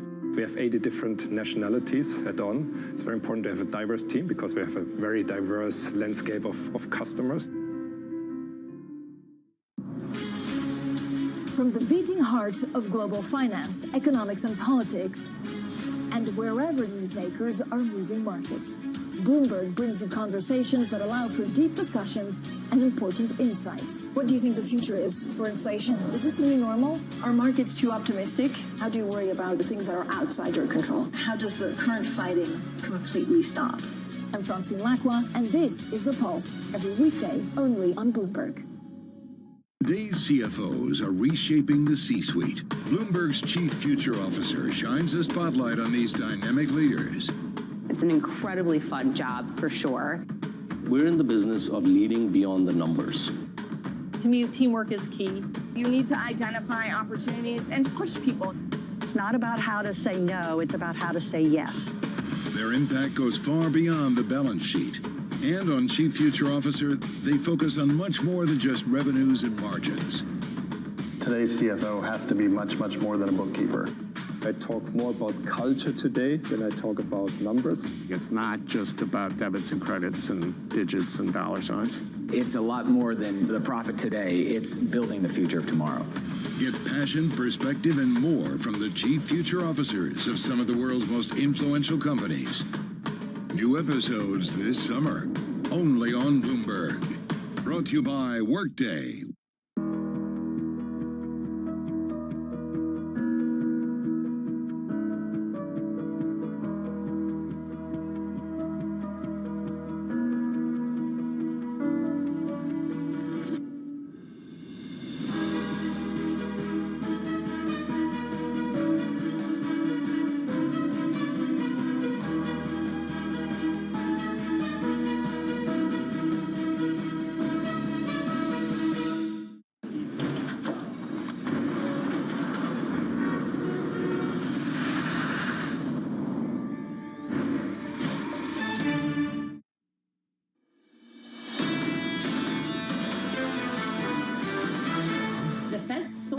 In a corner here. Probably going to be a little while here until we can see those cuts. The risk for the chairman is to cut too early before there's any economic weakness and then having to reverse course. They're still going to be able to cut in September. Inflation's looking a little bit cooler, and we're starting to see signs that the economy's moderating. If inflation gets to 2 point something, that gets the Fed and the RAN and other central banks to begin adjusting rates. With signs like that cuts are on the way, I think it's sort of a wake-up call to everybody that this is actually going to happen. The soft landing can occur. This is Bloomberg Surveillance with Jonathan Farrell, Lisa Abramowitz, and Anne-Marie Hordern.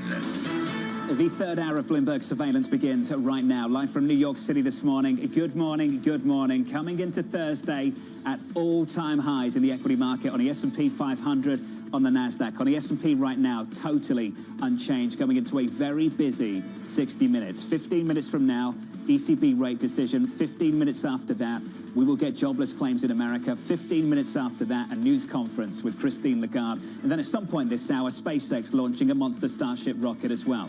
If that wasn't enough for you, Bramo, let's kick it off with the ECB. I talk a lot about tier one central banks.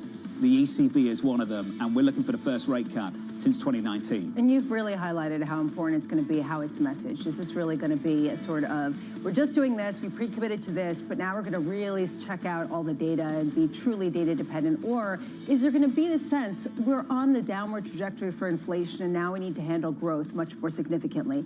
That will be more important potentially than really the decision itself. I think we have to reflect on where we've been with the ECB. I really do. We got to negative territory 10 years ago, 2014. We were talking about negative interest rates at the ECB. We went into the Eurozone debt crisis, came out the other side. We're unable to hike interest rates, okay? We're going into the pandemic, bad times, rates stay negative. I remember having conversations with you, and we'd be talking about, are we facing another decade where this ECB can't hike interest rates? Is that what we're facing? They've gone from negative territory all the way out to 4% on the deposit rate, which was unthinkable just a few years ago. And even if we had to do that to contain inflation, the idea that we haven't had this massive fallout in the Eurozone debt market, for me, is just absolutely staggering. It's staggering for everybody. Nobody expected this to happen. The question now is, does this actually give them more ammunition to juice growth going forward? This is what some people are arguing for the Fed as well, that sort of the central banks in the developed world have been given a gift of higher rates that they can actually use to respond to some sort of crisis. Or what we talked about with Bob Diamond yesterday, Is it that the higher rates didn't really matter because people had basically insulated themselves that much? So if you drop rates, it won't really have that much of a stimulative effect on the other side. I think it's a very real question at a time where we still don't understand the transmission mechanism, probably more so in the US, but also on the margins in Europe. There's one thing we do understand is the fight that's taken place on the Governing Council today for this decision. We're widely expecting this interest rate cut in about 12 minutes' time. It would be a shocker if we didn't get one. What is really up for play, I think, is July and beyond. It's September. And just going through what we've heard from some of the ECB officials over the last few weeks, and you've always got to turn to the Bundesbank. If there's a rate cut in June, we have to wait, and I believe we have to wait until maybe September. So we know that the German central bank governor is going into this meeting pushing this out and saying, do not entertain a July rate cut. I wonder how that plays out in the news conference in about 42 minutes. I also wonder if they have Bloomberg terminals in the ECB meeting in Frankfurt, and they're looking at it and they're saying it's a good thing if the euro strengthens or a bad thing, and if they say it's a good thing if shares gain or if it's a bad thing. Remember at one point we thought that they were sensitive to the markets. It wasn't Operation Close the Gap, but it kind of was in terms of peripheral spreads. How market sensitive are they, or have they moved away from that paradigm entirely? I remember early 2020, Christine Lagarde, early days at the ECB, we're not here to close spreads. Literally 5 minutes later, yes, I meant we're here to close spreads. Spreads have stayed pretty tight. And that was in part after some criticism on the back end, pushback, cleanup act by sort of unsourced messages from the ECB Governing Council. So yeah, to your point, full circle. That's what's entertaining about the ECB. It's not the decision. It's not the news conference. It's the story that comes out a little bit later in the afternoon after the decision from people who are very unhappy, maybe, with the performance in the news conference. Started with Draghi, continued with Lagarde. Let's see if we get more of the same a little bit later. Here are the scores going into all of this. Equity futures just about positive on the S&P 500. Big hour coming up. We'll catch up with Keith Lerner of Truist as tech lead stocks higher. Aviva's Vasilios Giannakis reacting to the ECB rate decision. And Citi's Veronica Clark looking ahead to US payrolls. We begin with our top story. Tech driving stocks to all-time highs. The S&P 500 hitting its 25th record so far this year. Keith Lerner of Truist saying this: while there is ample fodder for the bull and bear camps and a choppier near-term market environment is expected, the weight of the evidence suggests the primary stock market uptrend remains intact. Keith, I'm pleased to say, is with us now for more. Keith, hello, sir. I just wonder what you make of that 25th record high in the S&P 500 and why you believe there's more in store for 2024. Yeah, well, first, great to be with you, Jonathan and Lisa. If you remember, we were with you in early May, and in actually late April, we actually upgraded our view of equities on that pullback and also on duration as yields were closer to 470. But I will say, just directly to your question, new highs is a characteristic of a new bull market, right? So historically, we just put out a chart. You can look at all the all-time highs and just overlay that on a chart, and you see that's a common basis. And seeing 25 new highs for the year is a positive sign, as long as it's supported by earnings and economic growth as well. So that's, in our view, the bull trend is still intact, deserves the benefit of the doubt. I will say, when you look back historically at bull markets, the median gains a little bit over 100%. We're around 50% today. But we would expect more of a moderation after this first leg, which has been very strong. But again, overall, we think it deserves the benefit of the doubt. Keith, talk to me about leadership. We know the headlines from yesterday. NVIDIA, $3 trillion market cap, a whole bunch of those stocks now carrying weighty market caps and big weightings on the overall S&P 500. Is that where you still expect the leadership to come from for the year ahead? Yeah, we're still overweight tech. We've been overweight tech for some time. I mean, to your point, the biggest risk to that is just concentration. The top 10 stocks in the market are now about 34% of the overall S&P. That's the most in at least the last 40 years. So if one of them stumble, that's the challenge. The market has become more narrow, right? There's only now, I think 3 sectors that are outperforming the S&P. Tech and communications at the top. And the average stock this year, the equal weight index is only up about 4 or 5 versus the S&P up 12. So listen, we're sticking with tech because that's where the earnings momentum is. And we're seeing new earnings momentum continue to be much stronger than the overall market. So that's typically when you want to stay with tech. Again, just to be candid, I think that the risk is just that it's become so narrow. I would certainly welcome some broadening of this rally from just this really top-heavy segment. Last point is, each of those 3 top stocks, which are over $3 trillion, each of them alone are now more than the Russell 2000 overall.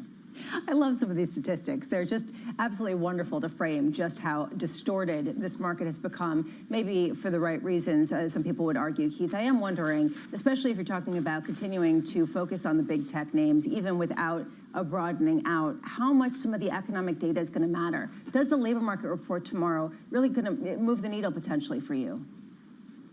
It moves the needle, but as you all know, like the employment report is, everyone has so much anticipation. It comes out, and a lot of times the market acts differently than you expected, and then it gets revised the next month. So it's important. I wouldn't say it's one number. I think the initial jobless claims coming out today and the trend in that is just as important. And I heard the program this morning. We've also using this word cooling normalization, but overall, we still think the economy is fine. But one thing that has changed, though, that I think is important. This year, we came into this year, GDP estimates, the consensus was around 1%. Those revisions have been moving higher all year long, and they moved up to about 2.5% on the Bloomberg terminal. Now you're seeing that flat line. So it's kind of where we're at now, where the economists and the market was underestimating economic growth. Now they're almost more in sync, and we're probably going to see more of that two-way economic data, not just the surprises to the upside that we've become accustomed to over the last year.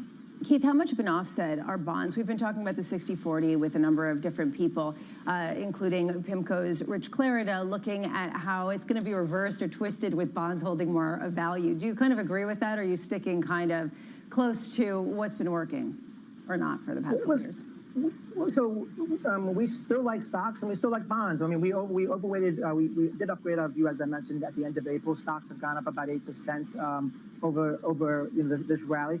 We still think bonds have some value, especially as a diversifier. There's a lot of cross currents. I think this 430 level that we're kind of hovering around is important to continue to watch. But if you look at it on a 10-year Treasury, if you go up 50 basis points, the total return is still about 1%. If you go down 50 basis points, because of that carry and that price appreciation, there would be like a total return closer to 8% based on where bonds are today. So I think it still is important to diversify in portfolios. We think that 60-40 portfolio still makes sense, but we're not tilting as the point you just was brought up, to bonds over stocks. We still like stocks over bonds within our portfolios, and that's how we're positioned. Still bullish. Keith, it's good to hear from you. Keith Lerner there of Truist on this equity market and what's happening elsewhere too. Some of these stats, Bramo, unbelievable. Bigger than the Russell. I love this. I mean, you can play with the numbers and come up with anything. I think what everyone's trying to do is basically give some context and scope to numbers that are unfathomable. The idea of earning $1 trillion or gaining $1 trillion in market valuation in less than 2 months is rather staggering. Absolutely incredible. Equity futures just about positive on the S&P. Let's get you an update on stories elsewhere this morning with your Bloomberg brief. Here's Yahara Hakes. Hey, Yahara. Hi, John. NVIDIA is the first chip company to hit a $3 trillion market cap, surpassing Apple. NVIDIA has become arguably the biggest beneficiary of the AI frenzy as more industries adopt the technology. Shares have rallied roughly 147% this year, adding about $1.8 trillion in value. NVIDIA currently trails Microsoft by market value, but Wall Street expects that to change. The union representing American Airlines flight attendants rejected the company's offer of an immediate 17% pay raise. Negotiations between the two sides have stalled over compensation and scheduling rules, according to the union. The flight attendants haven't received a pay raise since before the pandemic. The two sides are set to resume talks on June 10th. And SpaceX is poised to launch its Starship rocket on a fourth major test flight, part of the company's push to develop its system for regular flights into orbit and beyond. The rocket and its super heavy booster are expected to lift off around 8:50 Eastern this morning from Boca Chica, Texas. The test flights are meant to advance the Starship's progress, with the company now focused on bringing the rocket back through Earth's atmosphere intact, a capability the craft will need for any future launches with a crew on board. That's your Bloomberg Brief. John? Yahara, thank you. The ECB just around the corner. Just to give you a sense of expectations, 62 people were surveyed in our survey about what they expect in a few minutes' time. Just one said no change. Who? Just to frame things. Is that the person who's saying sell NVIDIA? It would be absolutely shocking if they didn't cut interest rates in 3 minutes' time. Up next on this program, an ECB rate decision. Then about 30 minutes after that, this one right here, a news conference with Christine Lagarde from New York. This is Bloomberg.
Middle East and Africa. Vibrant resources and high-yield investment opportunities abound. Join me on Horizons Middle East and Africa for the stories, newsmakers, and insight from this exciting region. Now weekdays, only on Bloomberg. Access the financial world on demand. Hear from leading economists, policymakers, and industry experts via live and on-demand webinars, only from Bloomberg. Start exploring to see what's moving the markets. Visit Bloomberg.com/webinars.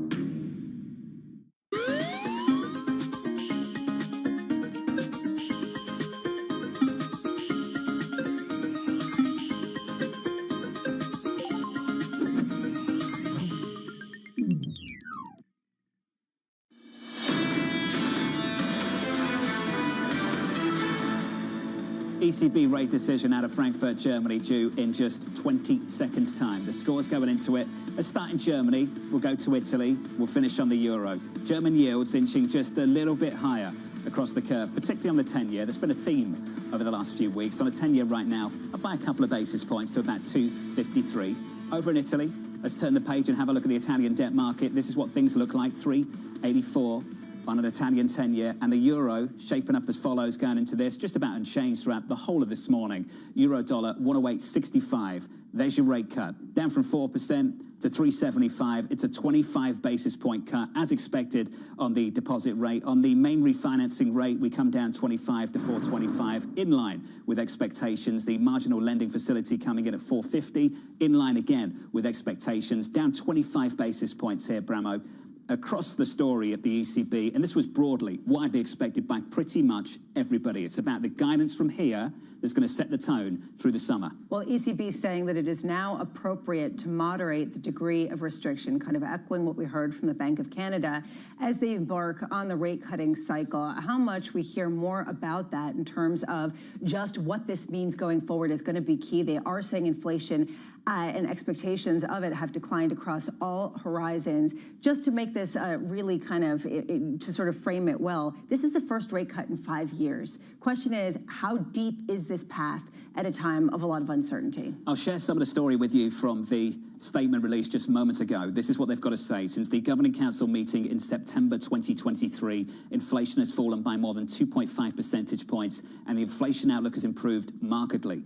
Underlying inflation has also eased, reinforcing the signs that price pressures have weakened and inflation expectations have declined on all horizons. Monetary policy has kept financing conditions restrictive by dampening demand and keeping inflation expectations well anchored. This has made a major contribution to bringing inflation back down. At the same time, despite the progress over recent quarters, domestic price pressures remain strong as wage growth is elevated and inflation is likely to stay above target well into next year. The latest Eurosystem staff projections for both headline and core inflation have been revised up for 24 and 25 compared with the March projections. Staff now see headline inflation averaging 2.5% in 24, 2.2 in 25, 1.9 in 26. For inflation excluding energy and food, staff project an average of 2.8% in 24, 2.2 in 25, 2 in 2026. For economic growth, that's expected to pick up to 0.9% in 2024, 1.4% in 2025, and 1.6% in 2026. So they're your forecasts. We'll return back to them in just a moment.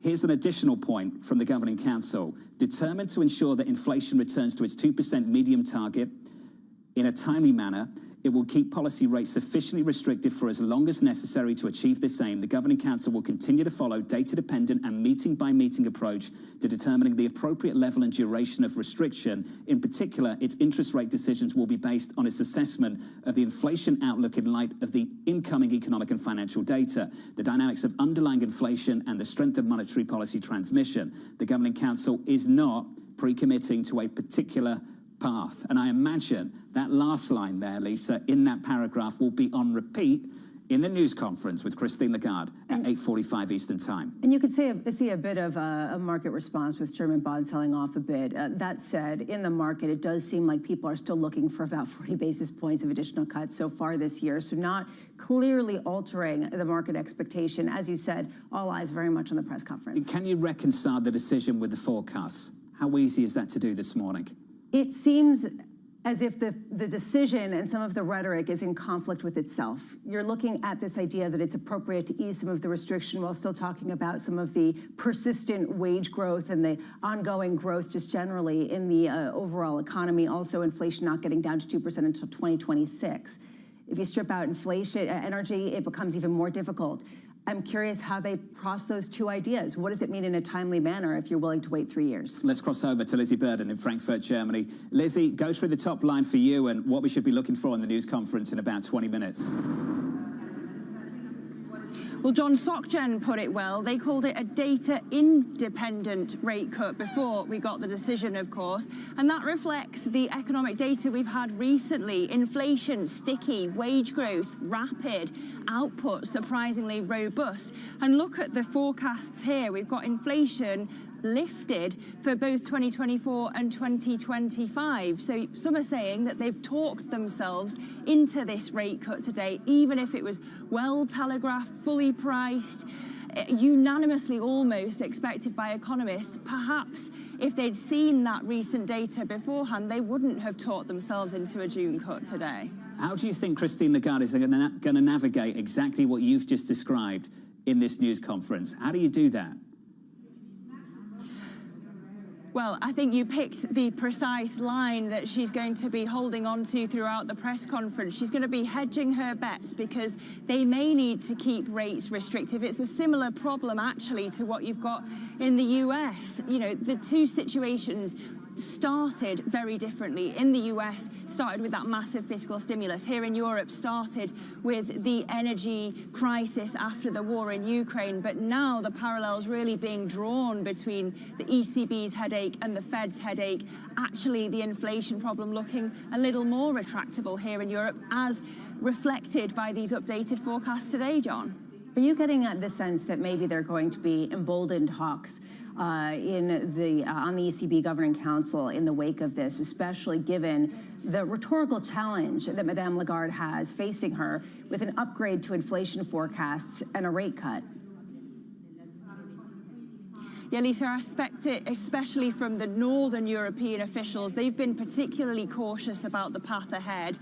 And we've already heard from the likes of Joachim Nagel and Isabel Schnabel pretty much saying that July is off the table. Robert Holzmann of Austria saying he only sees 2 cuts for 2024. I reckon Christine Lagarde is going to keep her options open. It would take a lot of clarity in terms of the cuts that are coming to have sustained weakness in euro-dollar off the back of this. I'm sure you can tell us how the markets are reacting to it, but I'm sure she's going to want to keep her options open. Stronger euro, firmer by 1/10 of 1%, 108.84. Lizzie, wonderful work on the ground in Frankfurt, Germany, off the back of this ECB rate decision. It is a 25 basis point cut, but it's difficult to reconcile with some of the things they're saying in the statement. Let's get to Vasilios Giannakis of Aviva Investors, who joins us now. Vasilios, how can we have a statement that shows a rate cut and at the same time inflation above target well into next year? Make sense of it for us all. It doesn't, actually. So I think what's happening here is that the ECB went into the previous meeting having a very, very high degree of confidence, overconfidence that the data is going to cooperate. It made all that noise about the importance of negotiated wages for Q1 that they became available in May. In the end, pretty much all the data have surprised on the upside.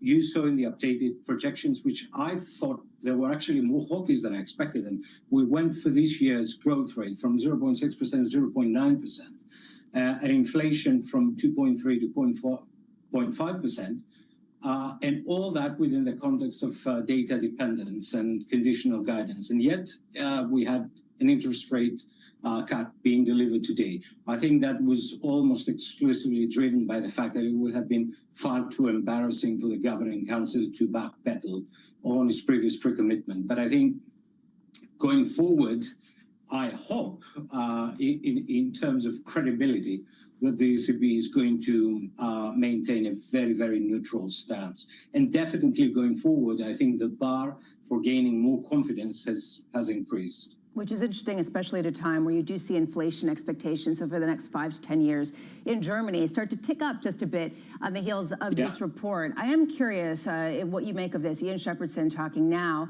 before this release that he expects the Fed to end up cutting rates more than the ECB. That is counterintuitive against what a lot of people thought at the beginning of this year.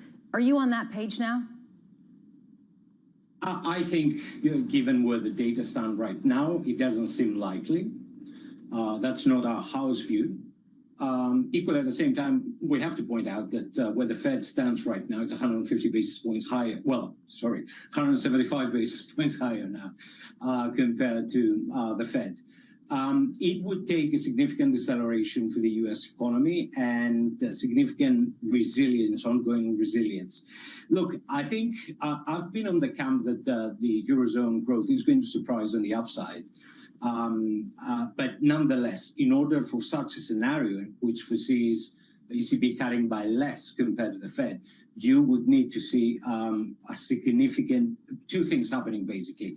You would need to see further fiscal expansion in the Eurozone, which I don't think is likely, and you would need to see Chinese growth surprisingly materially on the upside, which again, I don't think is likely. So I wouldn't say that we're actually in this camp, that personally I'm in this camp actually. Vasilios, appreciate your input, sir. Vasilios Giannakis there of Aviva Investors responding to that ECB rate cut just moments ago, even with inflation above target well into next year. This is going to be an interesting news conference in 20 minutes, isn't it? It's going to be a challenging one for her, especially as Vasilios Giannakis said, it doesn't make sense and it doesn't really logically paint an easy story for her to tell. She might say, we want to go now, and then we'll wait, and we'll wait as long as we have to for this data to come down.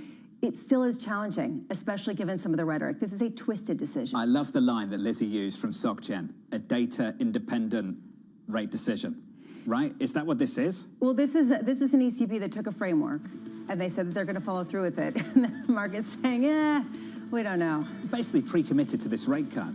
Now, we've been saying the last couple of weeks they're going into June for a fight over July. Never mind July, about the rest of 2024. It'll be very interesting to see how this plays out in this presser in just a moment. In just a moment, jobless claims in America and why Citi think we'll get a rate cut in America in July.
In a multi-trillion-dollar industry, there's a lot of ground to cover. Bitcoin ETFs rubbing elbows with the big dogs. This frenzy has engulfed the entire world. We'll show you what's happening in ETFs like no one else. Bloomberg ETF IQ, only on Bloomberg.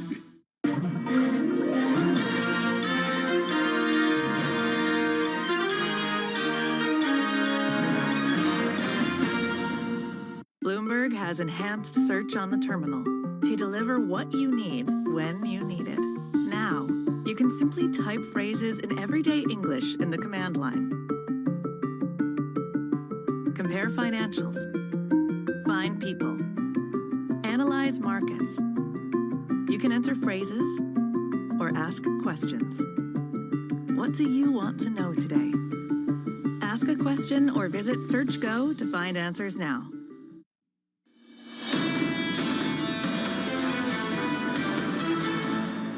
The next stop in the labour market data, jobless claims about 20 seconds away. The scores going into that look like this. 1 hour away from the opening bell. Equity futures totally unchanged on the S&P 500 after closing yesterday at all-time highs. On the Nasdaq, firmer by 0.1%. Turn the page and get into the bond market. The scores there, yields a little bit higher.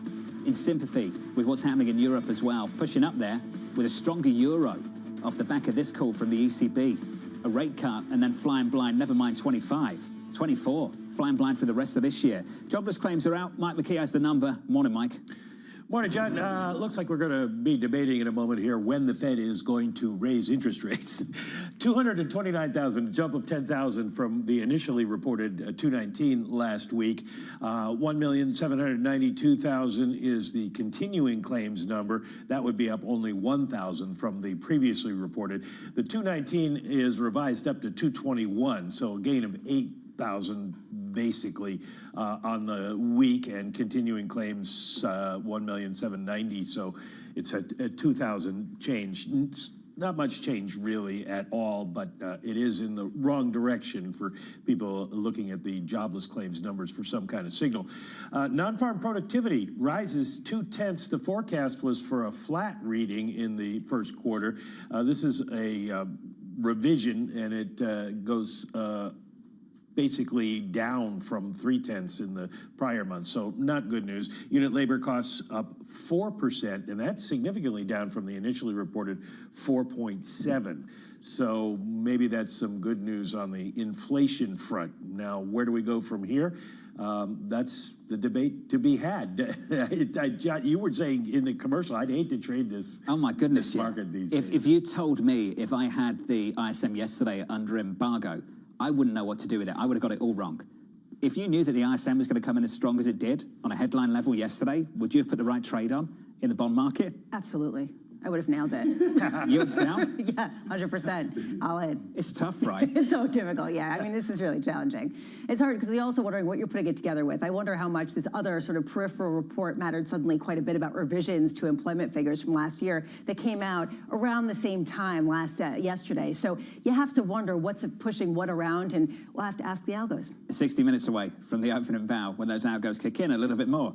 Equity futures on the S&P just about unchanged off the back of this number. In the bond market, yields look like this at the front end of the curve. Let's pick up on the 2-year story, coming really close to 5% at the back end of May and all the way back down again, up by not even a basis point this morning at 472.82. I can tell you briefly, the euro on my screen went through 109 just moments ago, just south of that level at the moment. There we are at 108.98. Not just the ECB in the mix here, taking away the prospect of cuts later this year, but also jobless claims.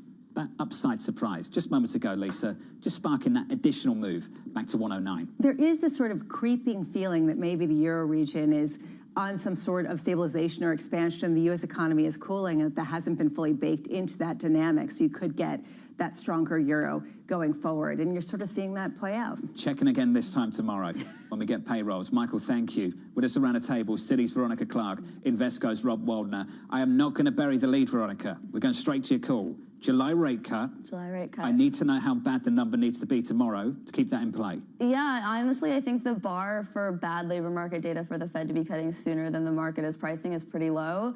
Tomorrow, we think we're going to see 140,000 payrolls, which is a further slowing, obviously, from the slowing we had in April.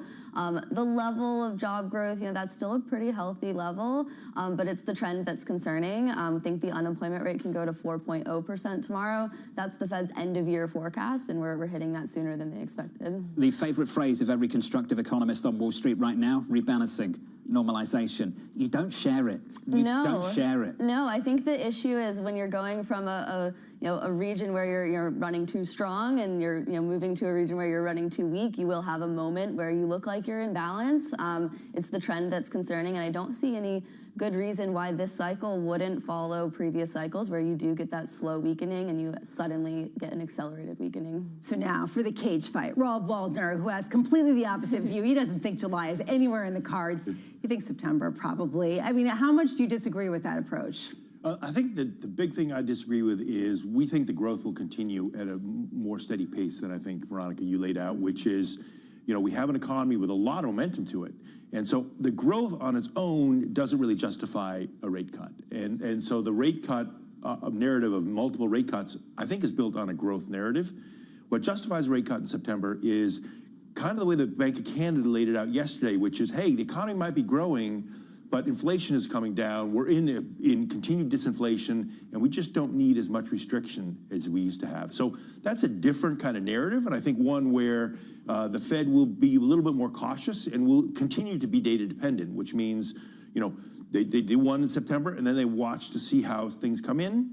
We think probably September and December, maybe 2 cuts. So, pause. The difference between you both is not just a few months. You've got a completely different way of looking at this economy. How many cuts are you looking for in the next 12 months? 200 basis points total. 200 basis points total. Yeah, until mid-2025, yeah. Okay, you're nowhere near that, are you? No, we're not on a base case. We're not looking for 200 basis points. Okay, so you can drive a truck through the two opinions around this table right now. Well, which is the reason why... there's no rate hikes at the table. Hold on a second. Okay, well, there you go. But Rob, to that point, just to sort of elaborate the aspect that you disagree with, that we're hearing from Veronica, this is going to be more like a normal cycle, where once they embark seeing that weakness, it's going to accelerate. What in the data gives you confidence that's not the case? Well, I think what in the data would point the other way, we don't see that in the data that would point to this weakness. I think there's a lot of concentration on this increase in the unemployment rate, which you talked about, and looking at, past cycles, the SOM rule, other things like this, which have pointed to, recessions following an increase in unemployment. What we see in the labor market is that the stress has been removed from the labor market, right? That's what job openings and hires and quits are telling us, but still a healthy labor market. Look at the jobless claims number today. So we don't see, a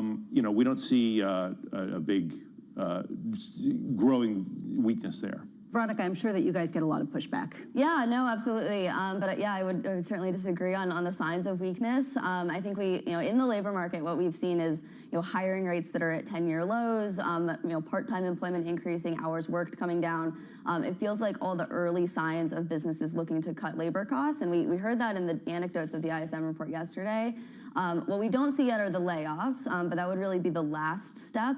And we have had a worsening of consumer sentiment around job prospects around the labor market in the last couple months, and we've seen that reflected in a pullback in spending. We've had real goods spending declining 3 of 4 months of this year, restaurant spending declining.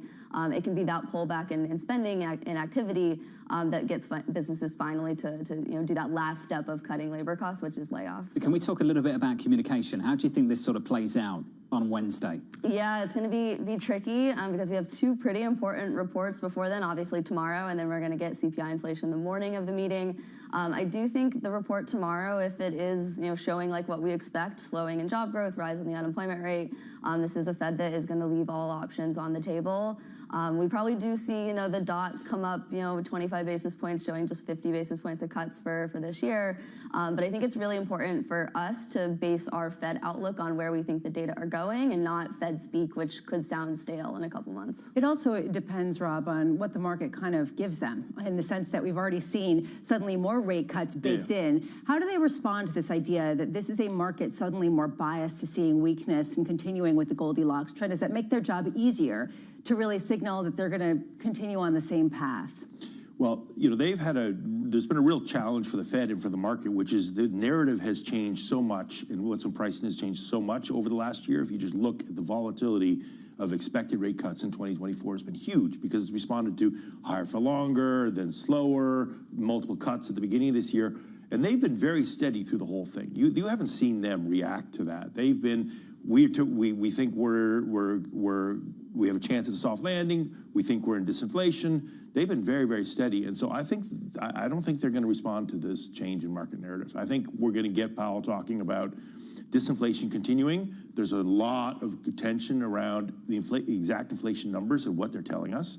I think we'll probably see quite a bit of conversation around that. And, I don't know, I would be surprised if there's a lot of discussion around the labor market, but maybe there will be. Let's have a conversation about the bond market. We've had a big move. 5 days, 30 basis points lower on a 10-year plus, more than 20 basis points lower at the front end on a 2-year yield. Lisa and I were talking about this a little bit earlier. We've had tons of conversations about how risks are skewed asymmetrically to lower yields going into data points because the Fed won't respond to strength. Given the move we've had over the last week or so, just what is the setup going into payrolls, going into CPI next week? Well, because the curve is inverted, right, we have negative carry the further you go out in the curve. And so I think that limits the ability to rally too much from here. I mean, so if you get down closer to 4%, I think we would be going underweight. And I think that both the rates market really is a range trade here. It has been for quite a long time. And we're getting towards the bottom of that range. You don't think we're more sensitive to weak data, but more sensitive to strong data tomorrow? Is that fair?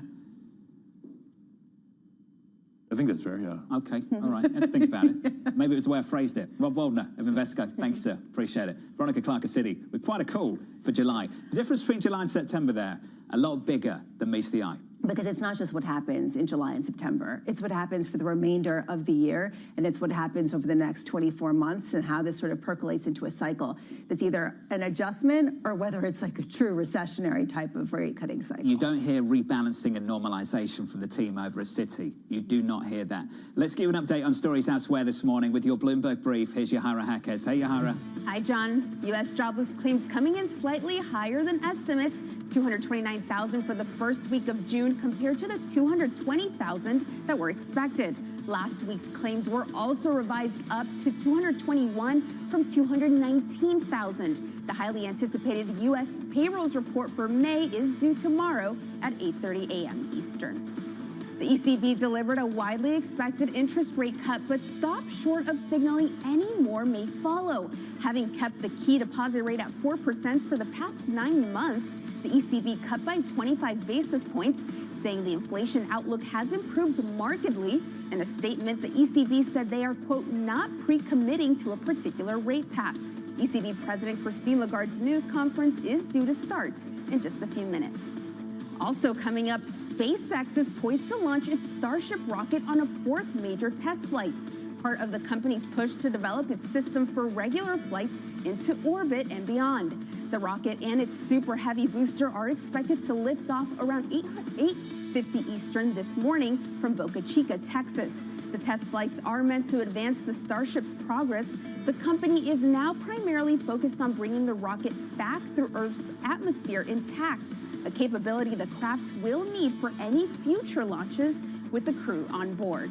That's your Bloomberg brief. John? Very cool. Yahara, thank you. Look out for coverage of that in just a moment. Ed Ludlow is going to run you through things. This from Deutsche Bank just moments ago. As expected, the ECB cut rates 25 basis points, but the statement arguably gave less guidance than might have been expected on what comes next. They go on to say, in that sense, the immediate tone is a hawkish cut.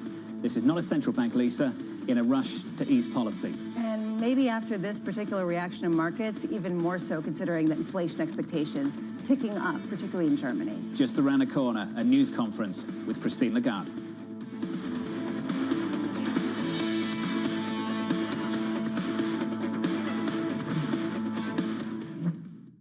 The top names in tech are on Bloomberg. There is a natural tension between the need of a supplier to scale and the need of the customer, the car maker, to differentiate, try to make something that is unique. We have a long-term partnership with Tesla, and it's still strong, but Tesla is not the only partner that we're seeking, and we want to diversify and really make the EV market in general stronger and sustainable. All these devices becoming smart devices, they all need a brain inside that helps them learn what to do.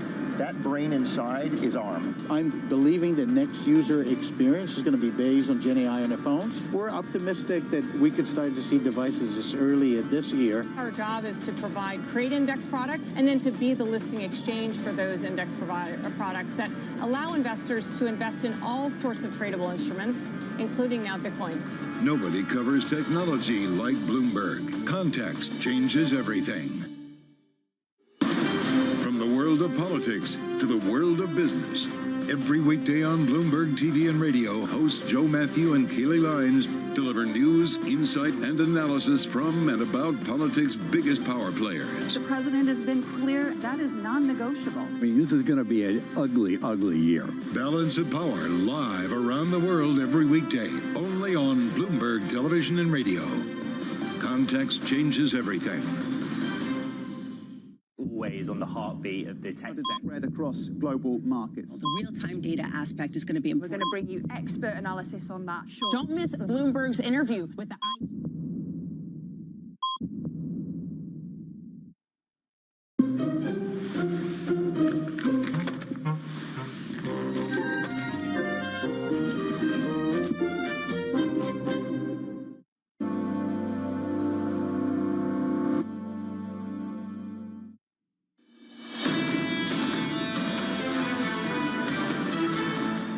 The opening bell, 45 minutes away. Equity futures on the S&P 500 going into that cash open, just about negative by 0.04%. A big focus on what's happening in Europe and the Eurozone.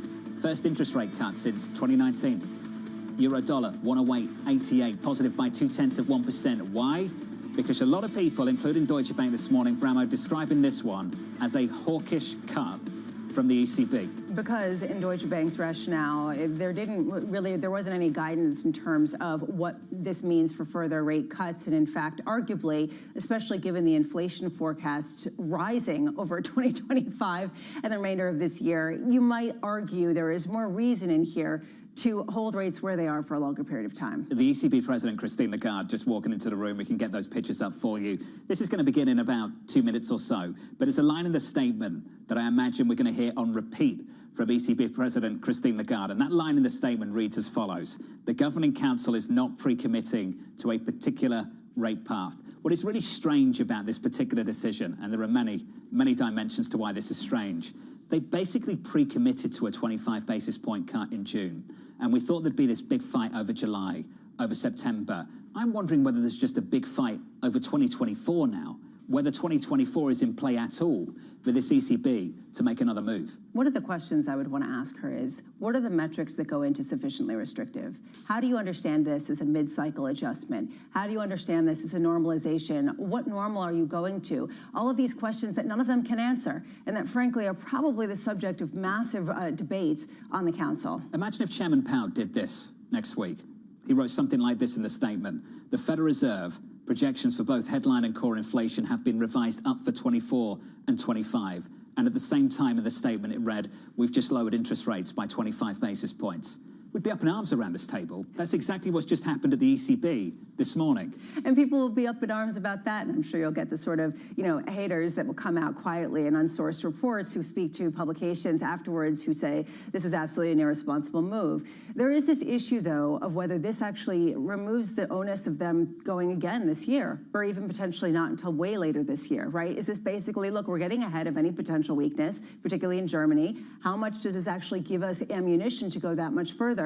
These are maybe some of the conversations she could raise. You know how we talk about Chairman Powell and how much distance is between him and the committee, the consensus, how much daylight is there between him and some of the members of the FOMC? I just wonder how difficult it is to establish a consensus on a 20-nation, Eurozone, European Central Bank, and come out into a news conference after what many people might consider to be a controversial decision this morning and deliver just a seamless news conference for 60 minutes. Yeah, what would you do? We're going to find out what she's going to do right now. I'm going to punt. Let's take a listen to the ECB President, Christine Lagarde. Press conference.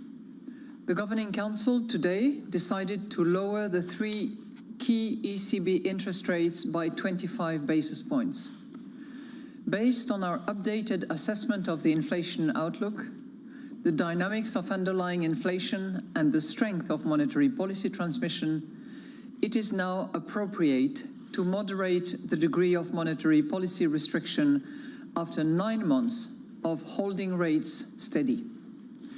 Since our meeting in September 23, inflation has fallen by more than 2.5 percentage points, and the inflation outlook has improved markedly.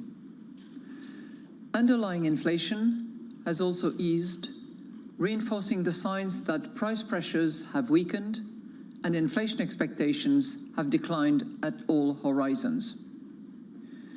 Monetary policy has kept financing conditions restrictive. By dampening demand and keeping inflation expectations well anchored, this has made a major contribution to bringing inflation back down. At the same time, despite the progress over recent quarters, domestic price pressures remain strong as wage growth is elevated and inflation is likely to stay above target well into next year. The latest Eurosystem staff projections for both headline and core inflation has been revised up for 2024 and 2025 compared with the March projections. We continue to monitor the ECB press conference in Frankfurt and comments from ECB President Christine Lagarde, but we now want to take you to Boca Chica, Texas, where SpaceX will attempt the 4th test flight of its massive Starship system. You're looking at the Starship system on the launch pad, the top part, the Starship spacecraft, the bottom part, the Super Heavy booster, 33 Raptor engines, each generating 230-ton force of thrust. The goal here to prove reusability, to demonstrate, let's listen in. 10, 9, 8, 7, 6, 5, 4, 3, 2.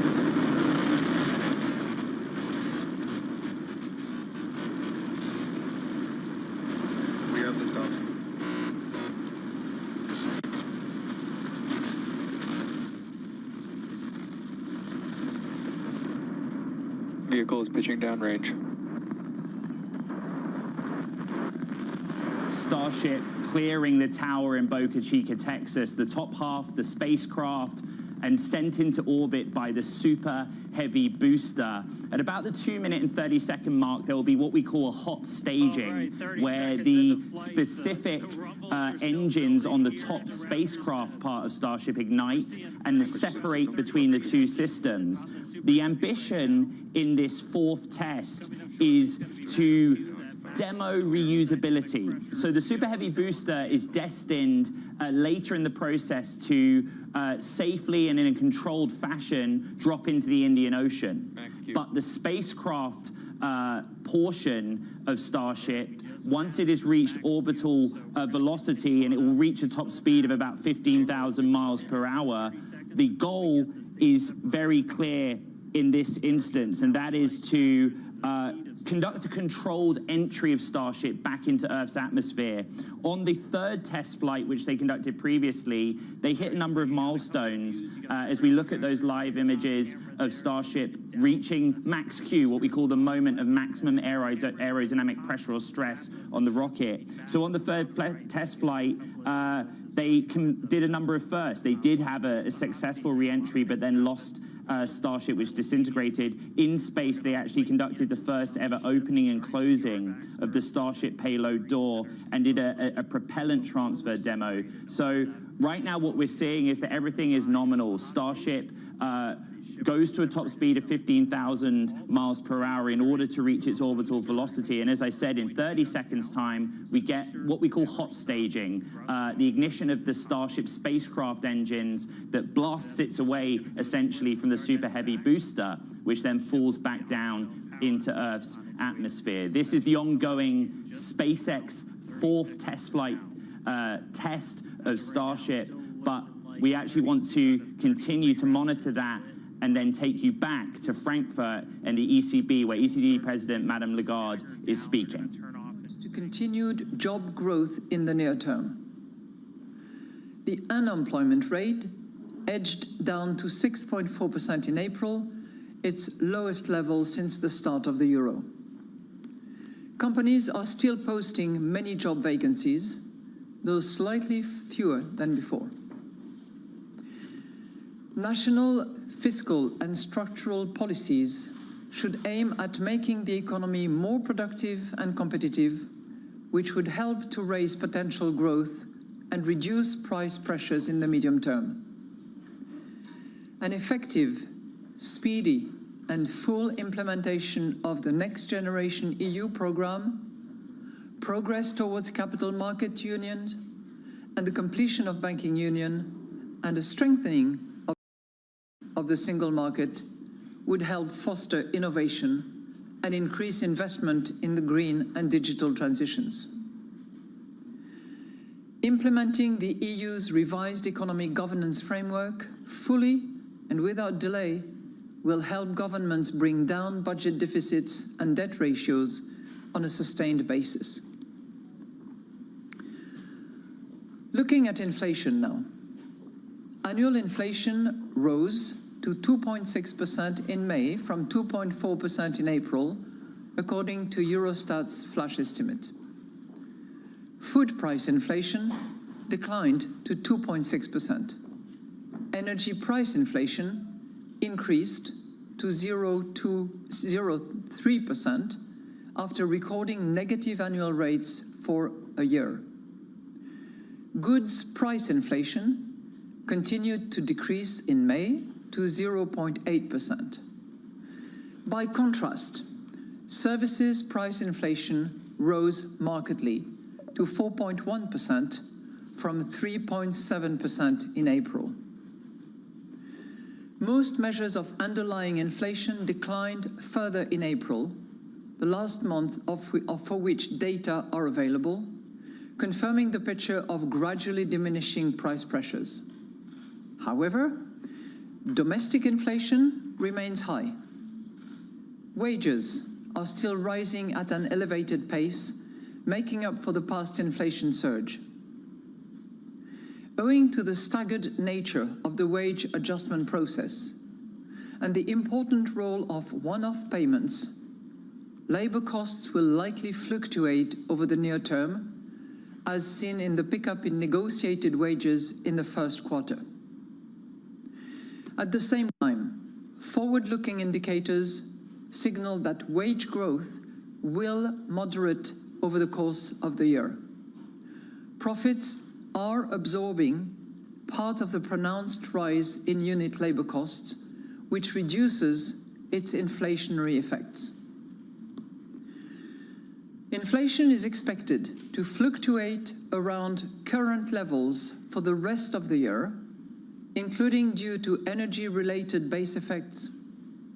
And it is then expected to decline towards our target over the second half of next year, owing to weaker growth in labor costs, the unfolding effects of our restrictive monetary policy, and the fading impact of the energy crisis and the pandemic. Measures of longer-term inflation expectations have remained broadly stable, with most standing at around 2%. Turning now to our risk assessment. The risks to economic growth are balanced in the near term, but remain tilted to the downside over the medium term. A weaker world economy or an escalation in trade tensions between major economies would weigh on euro area growth. Russia's unjustified war against Ukraine and the tragic conflict in the Middle East are major sources of geopolitical risk. This may result in firms and households becoming less confident about the future and global trade being disrupted. Growth could also be lower if the effects of monetary policy turn out stronger than expected.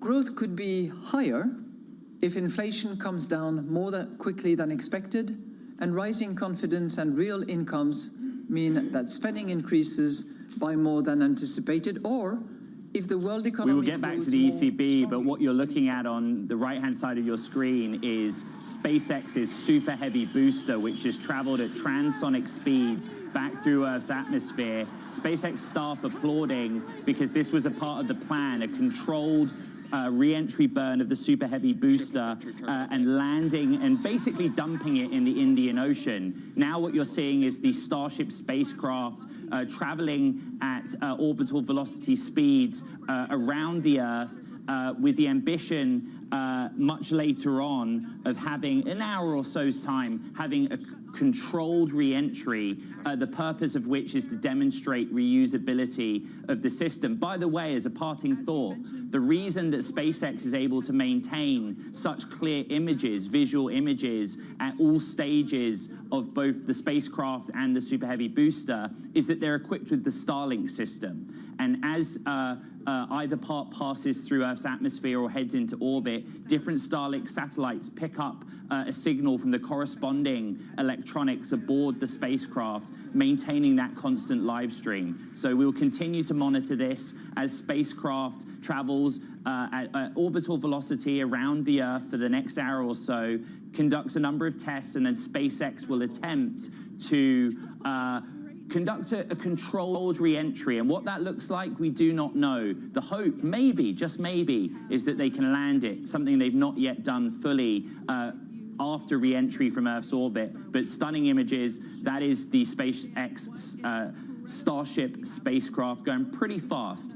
We return you back to Frankfurt and European Central Bank President Christine Lagarde, who is speaking as part of the ECB press conference. By M3 rose to 1.3% in April from 0.9% in March. In line with our monetary policy strategy, the Governing Council thoroughly assessed the links between monetary policy and financial stability. Euro area banks remain resilient. The improving economic outlook has fostered financial stability, but heightened geopolitical risks cloud the horizon. An unexpected tightening of global financing conditions could prompt a repricing of financial and non-financial assets, with negative effects on the wider economy. Macroprudential policy remains the first line of defense against the build-up of financial vulnerabilities. The measures that are currently in place or will soon take effect are helping to keep the financial system resilient. In conclusion, the Governing Council today decided to lower the 3 key ECB interest rates by 25 basis points. We are determined to ensure that inflation returns to our 2% medium-term target in a timely manner. We will keep policy rates sufficiently restrictive for as long as necessary to achieve that aim. We will continue to follow a data-dependent and meeting-by-meeting approach to determining the appropriate level and duration of restriction. In particular, our interest rate decisions will be based on our assessment of the inflation outlook in light of the incoming economic and financial data, the dynamics of underlying inflation, and the strength of monetary policy transmission. We are not pre-committing to a particular rate path. In any case, we stand ready to adjust all of our instruments within our mandate to ensure that inflation returns to our medium-term target and to preserve the smooth functioning of monetary policy transmission. And we are now ready to take your questions. Thank you, Madame Lagarde. And the first question goes to Annette Weisbach of CNBC. Annette, please. Thank you very much. President Lagarde, thank you very much for taking my question. My first one would be like a general one, because clearly cutting rates at the same time with hiking in the inflation forecast needs perhaps a little bit more explanation. And also the question whether you perhaps pre-committed yourself too early to that cut. The second one is the market currently is expecting some 65 basis points in cut during the course of this year. Is the market right or about right? Thank you. Well, thank you so much for your opening question. And let me take this opportunity to give you a bit of an opening answer and tell you what we did this morning and what happened as a preamble to this morning's decision. But let me first tell you that we started our meeting this morning by paying tribute to the many men and women who sacrificed their lives on the beach of Normandy today, which is the 80th anniversary of D-Day. And we paid tribute to those sacrifices and those of many others, because it enabled us to build what we have built, to disagree in a very civilized way, to have very harmonious and congenial decisions amongst 20 different nationals representing their respective national central banks amongst our governing council. And it was perfectly appropriate and fitting to do so. Then we decided to cut. And we did so because overall, our confidence in the path ahead, because we have to be forward-looking, has been increasing over the last months. So let me explain to you why our confidence has increased in the path ahead. And I will take you back a little bit, because this is, after all, the first time in many years that we make that kind of decision. And these things do not happen in a vacuum. So I'll take you back a little bit to our monetary policy cycle to remind you that we have had 2 successive phases, and we have made that decision. So the first phases, as you will remember, was a phase of very robust and rapid tightening. We tightened by 450 basis points between July 22 and September 23. Then we moved into a phase of holding from September 23 up until today. And if I look back, and we look back at those phases, during each of those phases, we divided inflation by half. So if you look at the peak of inflation, October 22, we were at 10.6, double-digit inflation on average. Now fast forward, September 23, we are at 5.2. Fast forward to today, we are at 2.6. So at each and every step of the way, when we reassess and decided to move in a different direction, we had halved inflation. I think the second element that we took very much into account was the reliability and the strength of our projections. And there is one particular line of projections which to many of us was relevant. If you look at Q4 25 projections, you look at September, you look at December, you look at March, you look at June, there's a variation between those projections of 0.1. So it's either 2 or 1.9 or 2 or 1.9 or 2. And it's on the basis of this reliability and solidity and robustness of those projections that we have made that decision to actually cut. But we have done that, and I'm sure that you will be asking, what about next time? Yeah. And I will invariably tell you the same thing, which is what is included in the monetary policy statement. We shall be data dependent, and we shall decide meeting by meeting. But to say that is probably not enough. And how we collect data matters, but what is also more important is how do we analyze the data? And I'm not only specifically pointing at one set of data, all the data that we get. We're looking at it under the prism of our 3 criteria. And you will have noticed that I have repeated 3 times, I think, in this monetary policy statement, the 3 criteria, which are the inflation outlook on the basis of the financial and economic data that we collect. It's the underlying inflation, and it's the transmission of monetary policy. So it's under the prism of these 3 criteria that we analyze all the data that we have available. And we need to have those data. We need to have enough of those data to make a relevant and appropriate analysis that took us this time around to this decision. Thank you. What was your second question? Oh, well, markets do what markets have to do. and we do what we have to do. Thank you, Madame Lagarde. The next question goes to Valentina Zaar of Reuters. Valentina, please. Wait, there's a microphone. So where are you? Yeah, hello. Hello. Thank you for taking my question. Because you just mentioned that you need enough data to take your decisions, and back in March you said that you will know a little more by April and a lot more by June. Mm-hmm.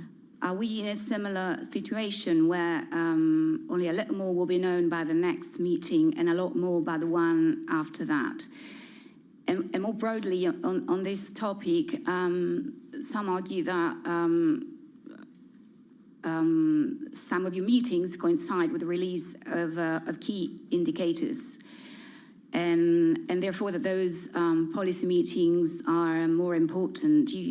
What do you think of this view? Do you share it? Thank you. Well, thank you very much. You are correct that there is not perfect synchronicity between our meetings and our decisions and the publication of particular data. I'm thinking of one particular data that will come for publication tomorrow, which is the compensation per employee for Q1, which obviously is relevant because we look very carefully at wages from all possible angles of analysis, and CPE is a relevant point. It's not the only one. Wages is an important field of data that we need to analyze, but CPE is one of them, and it's only being published tomorrow. So what we try to do, that's just to take you a little bit behind the scene, is we collect as many data as is available, and at the moment we have about 15 countries or so, and a very large portion of the euro area economy, and we calculate what is the likelihood of that number to better assess and test our resolve, and that's what we have to do. And there is no perfect synchronicity between the date of publication, which are set, and the date of our monetary policy meetings, which are also set, and they're not coinciding necessarily all the time. You also asked me the question of what kind of data are we talking about? First of all, it is data. Second, it is enough data so that the analysis that we conduct under the 3 criteria that I have mentioned can actually be relevant. So I'm not going to tell you today, nor at any point in time, until much later on in the summer, whether we do this now or we do something else at another point in time. The only thing I'm telling you is that we need sufficient data, and data comes in gradually over the course of time, sufficient data to actually corroborate the view that we have that the disinflationary path is being confirmed and warrants further decisions. Thank you, Madame Lagarde. And the next question goes to Mark Schroers of Bloomberg. Mark, please. Yes, thanks for taking my questions. You mentioned the different phases the ECB went through with the holding phase recently. With the cut today, are we entering the dialing back phase you mentioned in your March speech at the ECB Watchers Conference? So should we expect a series of rate cuts, or could it also be a case that this one is a one and done? And the second one, your chief economist recently said that that interest rates need to remain restrictive this year, but that the ECB wants to remove the top level of restriction. What does that mean? How much can the ECB cut interest rates before they are no longer sufficiently restrictive? Thanks. Well, first of all, thank you for reading my speech, or for having been in the room. That was the Watchers speech, in which, in a sort of perspective, but also, I wouldn't elevate myself to that level, but in a vaguely academic way, I tentatively analyzed the phases that we had gone through and anticipated what could come next. Are we today moving into a dialing back phase? I wouldn't volunteer that, because as I said, we are making a decision on the basis of the confidence that we have that we are on a path. But we will need, at each and every point in time, in the course of the next few months, we will need data and more data and analysis of those data to constantly confirm that we are on this disinflationary path. So we know the destination. We know the direction that we are taking. We know the methodology that we will apply. We know the volume of multiple data that we should be receiving and that will accumulate and corroborate, hopefully. But I cannot confirm that it is the dialing process that is underway. There's a strong likelihood, but it will be data dependent. And what is very uncertain is the speed at which we travel and the time that it will take. Again, this will be determined by the data that we receive. Now, you asked me about the restrictiveness. We are currently restrictive, even after this 25 basis point cut, as you well know. And we were today more restrictive in real interest rate terms than we were back in September. So what we're doing here, as indicated by our chief economist, Philip Lane, is removing a degree of restriction. We are moderating the level of restriction that applies. That's exactly what we are doing at the moment. How long will that take? As I said, I cannot tell you now. At what speed will it happen? I cannot tell you now either. It will be delivered by the data. I'm sure that you will hear some of my excellent colleagues take their view. You know, it will take such time. It will move at such speed. I would caution against any such conclusion for one simple reason.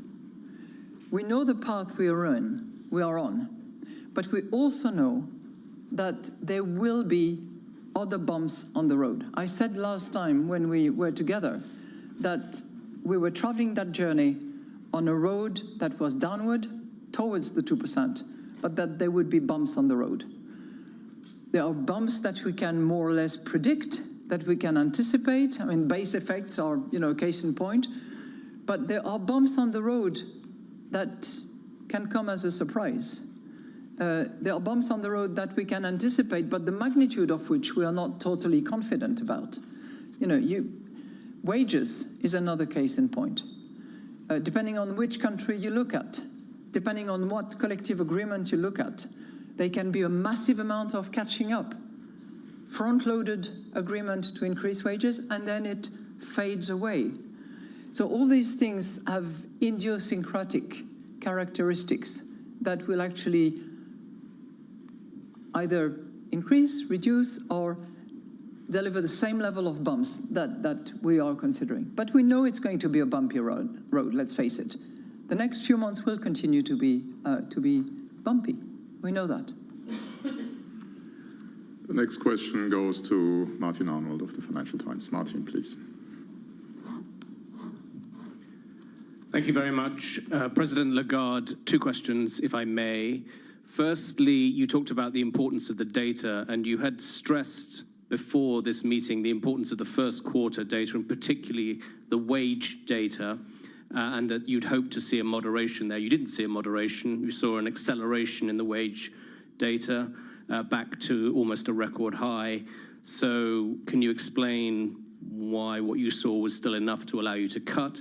And secondly, you've predicted that there will be a moderation in wages in the Eurozone later this year. Do you need to see that moderation actually happen before you can cut again? Thank you. Thank you very much for your two questions. So, again, what we wanted before making that decision was collectively to increase our confidence level that the path ahead was on its disinflationary rhythm that we needed in order to make our decision. And to do that, we looked back at the last time we decided to hold, which was in September, and we assessed the journey from September 23 up until now.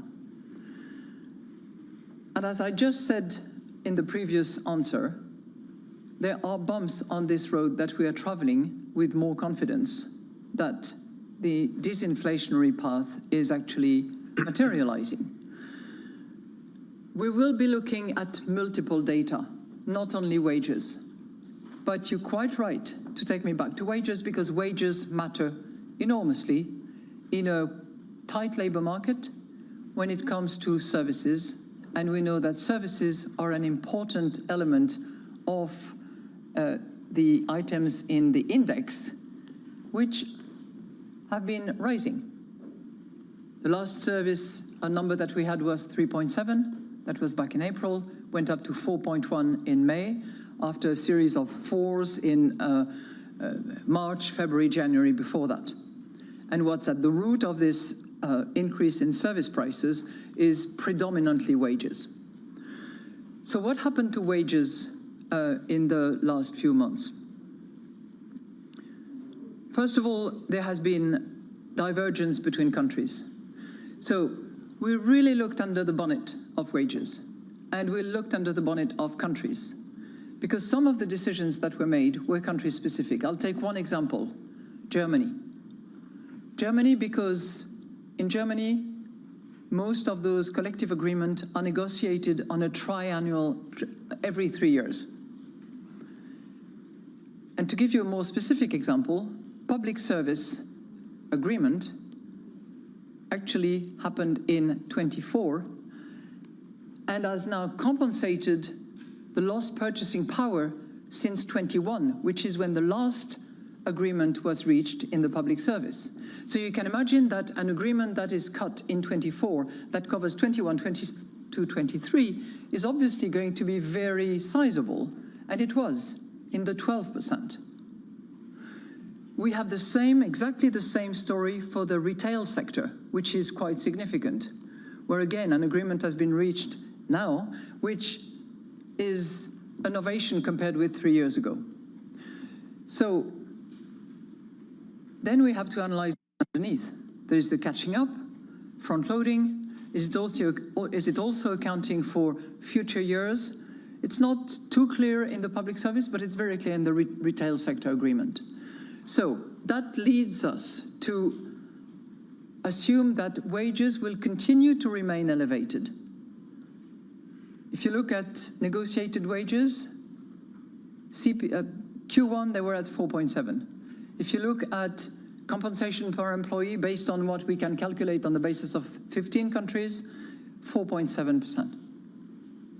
Compared with 4.5 for negotiated wage in Q4, 4.7, same stabilization on the compensation per employee in Q4. So we have elevated levels, tentative stabilization, and then we look at our third indicator, which is the wage tracker, which includes 7 of the euro area countries, including the largest one. So we cover a very large chunk of the European economic activity and labor markets. And what that wage tracker tells us is that while still elevated for the stock of agreement and various accords that are recorded by the wage tracker, this is still elevated, that's the stock. When we look at the flow, what is coming in now, we are seeing a decline in the wage growth. So it's not an easy matter, wages, because it is peculiar. It includes also lots and lots of elements. You have the catching up, you have what we call the wage drift, which includes a lot of very specific items, including social security contributions, including overtime, including differential between low and high paid employees and all the rest of it. So we try to really combine and confront all this data, all this information to analyze it, and that leads us to the conclusion that while still elevated, no question about that, we are seeing those wages on a declining path, and that will particularly be the case in 25, because the 12% decided in 24 are not going to be producing the same impact in 25. And that is, I think, even, comforted by the fact that this particular projection exercise is checked and cross-checked and produced jointly by the staff of the ECB and the staff of the national central banks, which have really their fingers on the pulse of those collective agreement and compensation per employees. The second part of your question was, how long will it take, or how much more do you see? We are going to look at data as they come in. On wages and profits, it's not a monthly exercise. It comes at a different interval, and we will have to, test our assumption of declining wages towards the end of 24 and seriously less elevated wages in 25 in the course of the next few weeks and months. Thank you, President. And the next question goes to Silvia Bersoni of the Italian news channel Class CNBC. Silvia, please. Thank you very much. Good afternoon, President. Good afternoon, Vice President. So following up on a previous question, given that you will need data and more data, do you think that projection route meeting of the Governing Council could be more suitable for interest rate decision, given that you will have also forecast available? And the second question is, how divided is the Governing Council over the future path of interest rate? A third one would be if it was a unanimous decision today, but thank you very much. You can't go more than two, but okay, I'll take the three. So I'll start with the third one. Was it a unanimous decision? Yes, but for one governor. Okay, so I leave it to your sagacity to identify who it is. Were we divided as far as the path ahead is concerned? We were all absolutely united to agree that our path would be data dependent, that we would decide meeting by meeting, and there was absolutely no dissent on that front. We also confirmed that our criteria, the three that I have mentioned, inflation outlook, underlying inflation, strength of monetary policy transmission, would continue to drive our analysis of data going forward. I can't remember what your first question was. You'll have to remind me. It was about, given that you need data and more data, do you think that projection round meetings of the Governing Council could be more suitable for interest rate decision, given that you will have also forecasts available? Thank you.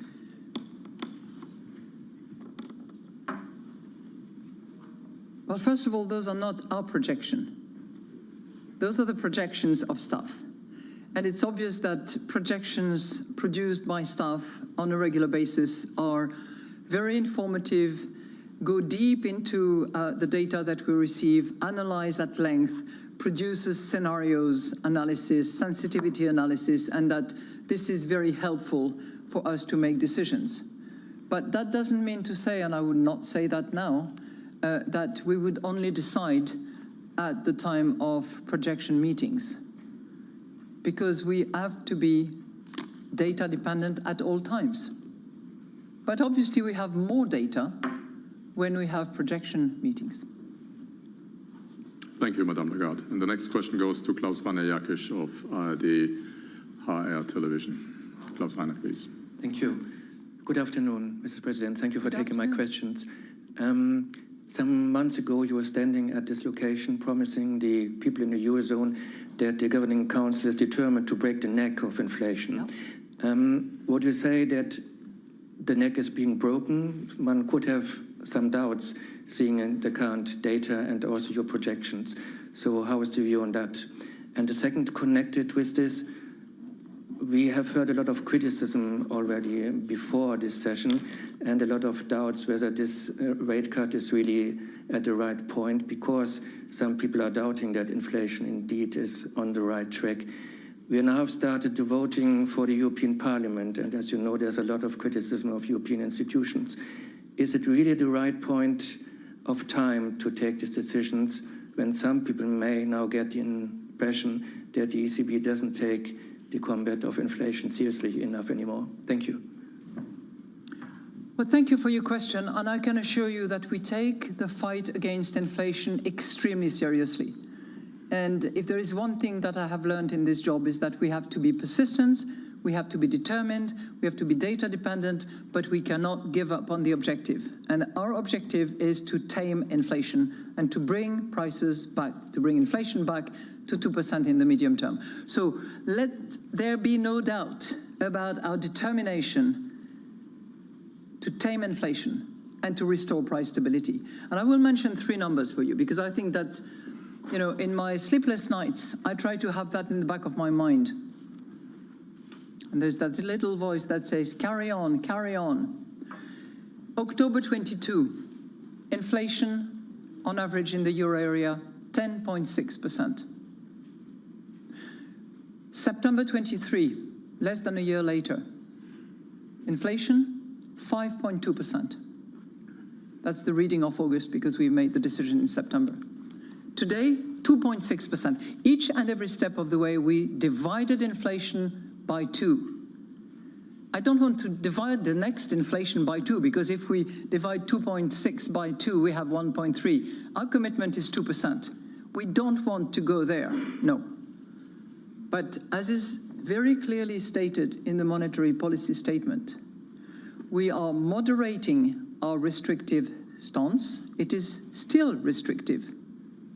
And we will continue to be restrictive as long as necessary to bring inflation to 2% in a timely manner. Have no doubt about that. Thank you.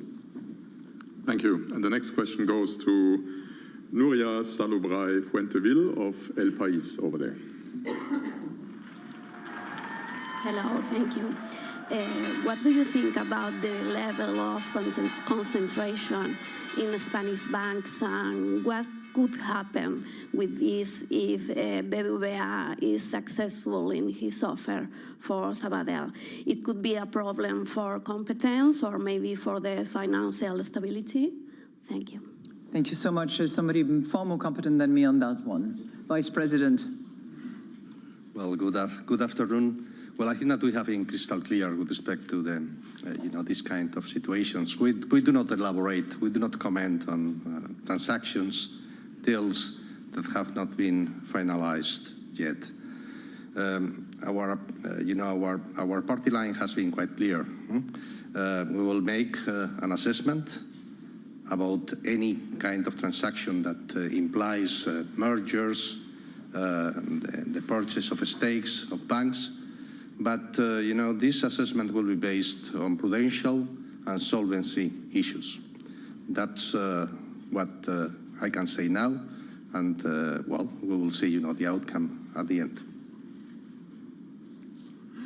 Thank you, Vice President. And the next question goes to Santi Pignol of MNI. Santi, please. Here. Good afternoon, President Lagarde. Good afternoon. So, my question is, in the moment that we are right now, can you be now more clear in the assumption where the neutral rate is, the R-star currently? And the second question, the governor that wasn't on board on the cut was looking for a bigger cut or an unchanged rate cut, like keeping it on hold? And what was the argument, if you can tell us something about? The answer to that question is no, because that's the privacy of the deliberation to the extent that they relate to one particular person. But I'm sure you will identify that person quickly and will be able to get that information from him. Now, more seriously, on the neutral rate, you know that I have refrained systematically from erring towards a particular number or identifying a neutral rate or a range around the neutral rate. I will simply say this, is that if it has increased compared to where it was before COVID, we also know that we are far away from neutral rate now. And by moving from 4% to 3.75% on the DFR, we are not close to the neutral rate. So we still have a way to go. Thank you very much. And the next question goes to the lady in the pink. In the pink jacket, please. I won a lottery, so thank you. I'm Silvana Skocajic. I'm coming from Croatia, the latest member of Eurozone. So I was wondering, since we are still having the highest rate of inflation in May, 4.3, behind the Belgian, second. But on the other side, we have the biggest growth in Eurozone. In last quarter, it's 3.9. So are we in risk because of this decision of today? And what do you expect? How it's hard to really make a decision that affects all these countries in Eurozone, and you expect, to inflation to really go down? Thank you. Well, first of all, welcome to this circle, and we're very happy that Croatia has joined and has extended the circle to 20. Your question was similar to the ones that we had when some of the Baltic states, in particular, were cruising at a much higher interest rates than the average in the euro area, and it's the whole issue of divergences that we have amongst ourselves, because we have different fundamentals, because we have different heritage, because of different structural rigidities as well. And we have, from an ECB standpoint, we have to look at euro area data, and we cannot go down into the specificities. We have to be mindful of the divergence, and we do publish. We will be publishing soon, actually, a convergence report that will identify these divergences and how close countries are getting. We very much believe that inflation will come down. We will continue this disinflationary process, and that will apply to all member states. But again, the pace, consistency between countries is always going to be an issue. I hope it's not too big an issue, and obviously to have growth and strong demand has its disadvantages as well as benefits. Thank you. Thank you. And the last question today goes to Jan Malin of Plato, here in the front row. Hello, Madame Lagarde. Thank you for the opportunity. The French President Emmanuel Macron has proposed to extend the mandate of the ECB to economic growth and climate protection. What's your view on that? And I would be curious on your view also on the proposal to publish dot plot from Isabel Schnabel. Would you support this idea or not? Thank you. Well, thank you for your two questions. At the European Central Bank, we have a very clear mandate, and that mandate is enshrined in the treaty, and that mandate is a focus on delivering price stability. We believe that price stability mandate provides solid guideposts and boundaries for our monetary policy strategy. We don't see a need, nor do we have the capacity or the competence to change that. I would also observe that providing price stability and giving predictability to sustainable investment is certainly one of the various contributions that we can make in relation to the fight against climate change. We have different set of actions, from risk management to better modeling and including climate change risks and mitigation measures in our work.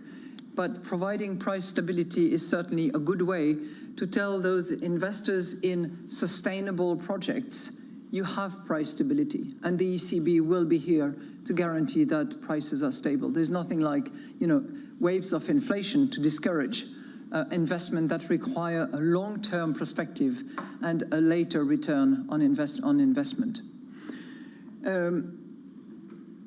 You know, the dot plot mechanism is an interesting concept, and I think I would leave it at that. That brings our press conference to an end. Thank you very much for following. Our next press conference is on 18th of July, and up until then, all the best. Thank you. Have a good summer. Welcome back to Bloomberg's The Open. I'm Matt Miller. That was ECB President Christine Lagarde speaking from Frankfurt after the ECB cut rates, but also raised its inflation forecast, which I think is quite interesting. Lagarde was adamant that they are still focused on taming inflation, though she refrained from using the phrase break the neck of inflation, which she previously had used. They now expect 2.6% inflation this year, 2.2% next year, and a reading of getting back to a reading of 2% in 2026. Let's take a quick look at the markets. If we see the euro, you'll notice it's still 108, just like it has been every day for the past few weeks. In terms of bonds, they are down with yields rising. Whether you look at bunds, whether you look at Italian, French bonds, you can look at treasuries. And because at least tied to this hawkish cut, as some have called it, we see yields rising as the price falls. Let's take a listen to Madame Lagarde talking about cutting or taming inflation, I should say. Are we today moving into a dialing back phase? I wouldn't volunteer that, because as I said, we are making a decision on the basis of the confidence that we have that we are on a path. We know it's going to be a bumpy road, let's face it. The next few months will continue to be bumpy. Joining us now is Bloomberg's Lizzie Burden. She is in Frankfurt at the ECB headquarters. And Lizzie, kind of a muddled explanation as to why bother cutting at the same time as lifting your inflation forecasts. I mean, they won't even tell us the cadence, the path ahead. Why reduce the deposit rate now? A real head scratcher, Matt. I asked myself exactly the same question. Christine Lagarde just walked past me, actually, and if you couldn't zoom in on it, she was wearing a necklace that said, "In charge." I think the questions and the filibustering in the press conference perhaps suggest others thought otherwise. But yeah, this is a historic day in any case, that they have cut rates before the Federal Reserve for the first time in history. But the main takeaway is, as you say, how can they be cutting rates at the same time as raising inflation forecasts for both 2024 and 2025? The way she explains it is that it's because confidence in the path ahead had been increasing in recent months. She said it was a unanimous decision, bar one governor. But many are going to be asking, Matt, whether this is a policy error, which is, of course, the same fear that's holding the Fed back from cutting its own interest rate. All right, Lizzie, thanks very much. Lizzie Burden will be reporting to us from Frankfurt, from the ECB throughout the day. It's a very fun job, and there's a delicious restaurant across the street. I recommend going over there and getting the Wiener Schnitzel. I want to point out that we have, the screen-in, screen here of the rocket. You can see there. The SpaceX Starship, of course, lifted off just about 50 minutes ago with a super heavy booster. They then separated, and they're falling down to Earth. Separately, they won't land. They're practicing. This is a fourth test run. Ed Ludlow has been giving us his expert take on it all morning, and will continue to do so. I just want to point out they will both splash down in the Indian Ocean. So the hope is that they both splash down in the Indian Ocean. Last time, of course, the Starship disintegrated in the atmosphere, and the hope is that it gets through the atmosphere and then splashes down in a softish way rather than just a hard splash down. Eventually, they're going to land that and reuse those boosters to launch payloads, and hopefully, I think the end goal is get to Mars. So we're going to continue to follow this as they splash down in the Indian Ocean. I want to, though, continue our conversation on the ECB right now. Let's bring in Alessio De Longis, Head of Investments at Invesco Solutions. Alessio, thanks for joining us. I'm sure you watched the Lagarde presser there. Fascinating stuff that the ECB feels it necessary to cut rates even when they have to raise inflation expectations, why bother? Well, I think if we listen carefully to what she said multiple times, maybe it's a bit less of a head scratcher. For those like you and me, Matt, you remember how monetary policy used to work before 2008. And the simple fact that the 2026 forecast is actually at 1.9%. In the pre-GFC monetary policy way of doing things, would have led to an interest rate cut. It's true that in 2024 and 2025, the forecasts have gone higher, but what I'm reading between the lines is that we are returning to a traditional way of thinking about monetary policy that is really centered on the two-year forecast and really calibrates each rate hikes or rate cuts around that 2%, 2 years out rate forecast. In other words, was this a policy error? I don't think so, but maybe what they're implying is that the September hike, the last September hike, was probably a policy error in the context of today. I can understand, Alessio, also, I mean, the idea that as I approach a stoplight, I let off the gas before I go to the brake. It's kind of reversed, but I'm sure you get where I'm going. However, I don't get why they won't lay out the path forward. Why not give us the cadence or give us an expectation as to when the next cuts are going to come? I think in my mind, because they are struggling with the fact that actual inflation is still about that 2% at 2.6% and recently rising. Service inflation, which is a little bit more sticky, has risen even a little more than what they would deem comfortable. So I think they're compromising and not overcommitting. But if you look at also her reluctance to commit to a neutral rate, it means that we are in the right direction of travel. We are at 375. I would place the neutral rate with no ambition of being accurate, especially if the ECB is not comfortable. I certainly cannot attach too much comfort on that. But somewhere around 2.5%, 3% is probably what they would consider the neutral zone. And what they suggested is they are still so far from it that probably is better to take it slow now and not overcommit. What do you make of a rise in yields? Obviously, they've come down, Alessio, substantially, and she's told us in the past it's not her job to keep Italian yields in check. Rising around the world on this, what a lot are calling a hawkish cut. It is a hawkish cut, and in my opinion, rates are rising also because simply we have removed this event risk. What I mean by that, if we look at the data, GDP growth is likely to accelerate. Earnings revisions are improving, even in the Eurozone. GDP forecasts from the ECB have improved. So we may actually find ourselves, and I think this is the more awkward part of the timing of the cut, rather than the inflation piece, is that we're actually raising rates at a time where the Eurozone may see a cyclical rebound, and therefore that's a little bit more of the head scratcher in my mind. Rates are rising because the economic outlook is actually improving, and now this policy cut event risk is out of the way. So are we in kind of a not too hot, not too cold Goldilocks scenario, Alessio? I mean, we're right around the level that they want to be. I guess we're still restrictive if above the neutral rate. Oil prices, I mean, she mentioned energy a lot there, are just expected to hover right where they are. I think their forecast is for $83 and change. This year it comes down to 78 next year, 75 in the year ahead. And we're right around there with oil now. So are we in kind of a Goldilocks period for the Eurozone economy? We are, and we are generally for the global economy. Growth is below trend, but far away from any recessionary levels. So in the developed world, we're growing between 1% and 2%. That is really the perfect level of growth.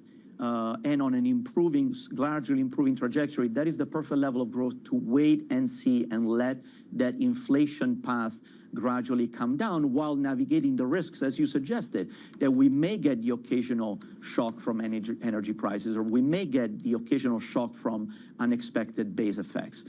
So it is an environment that is very supportive of risky assets. Risky assets continue to do well. We maintain an overweight position in equities relative to fixed income and maintain overweight credit exposures globally, despite credit spreads being very tight. It's still an environment where investors can get paid to harvest higher risk than otherwise.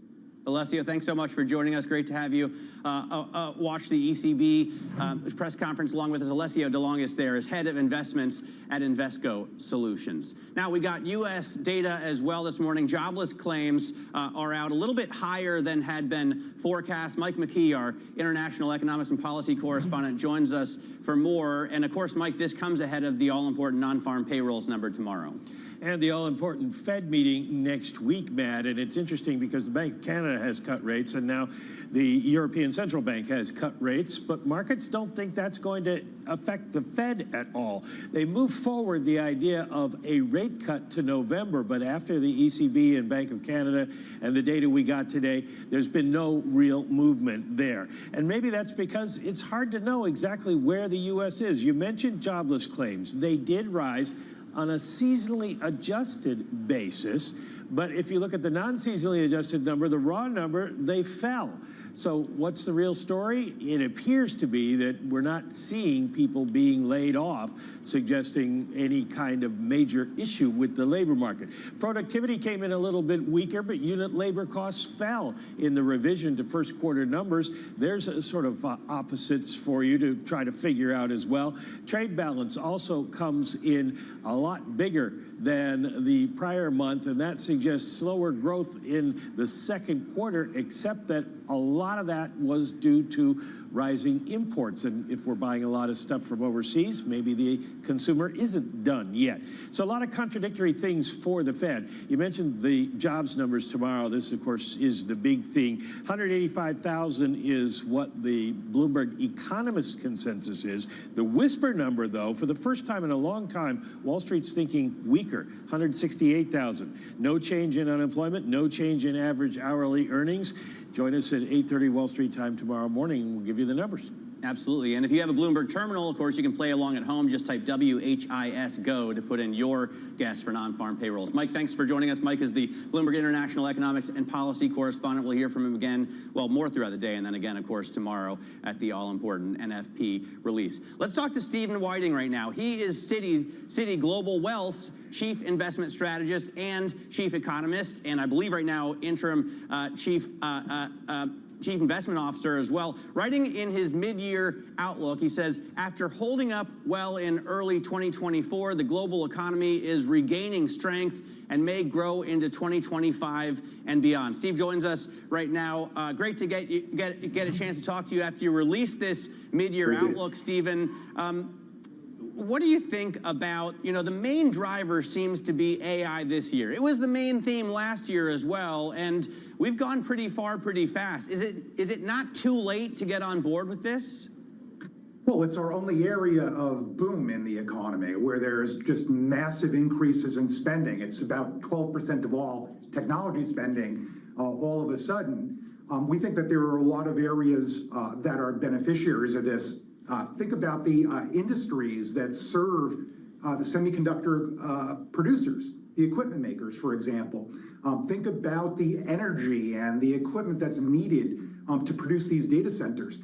But I think what you just talked about for a while there in Europe is important too, that there's a broadening out in profit growth across the world. Last year, if you took out the Magnificent Seven companies, EPS fell about 7% last year across the world. In the US, 6.5%, ex-Mag 7.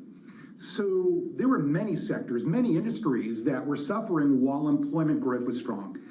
Our call is that employment growth is slowing down. It's partly about productivity, it's industry composition, but profits are picking up around the world, and you don't need to limit yourself to a few tech companies, I think, looking forward. And of course, you are Citi Global Wealth. You're looking at all areas of investment, all regions. Is the U.S. still you know, the best game in town? Because obviously we have leadership in technology. We have leadership in AI. Other indexes, for example, in Europe just don't have that much of a weighting. Are they going to see as much progress? Are we going to see a broadening out? I think we're going to see a broadening out, and it's not all or nothing. If you think about our large cap tech companies in the United States, you can hold these positions, but we think that mid caps, small caps, think about healthcare, just like technology. This is something that is getting a larger and larger share of global profits, and it's at a discount to its long-term earnings contribution and its forward contribution.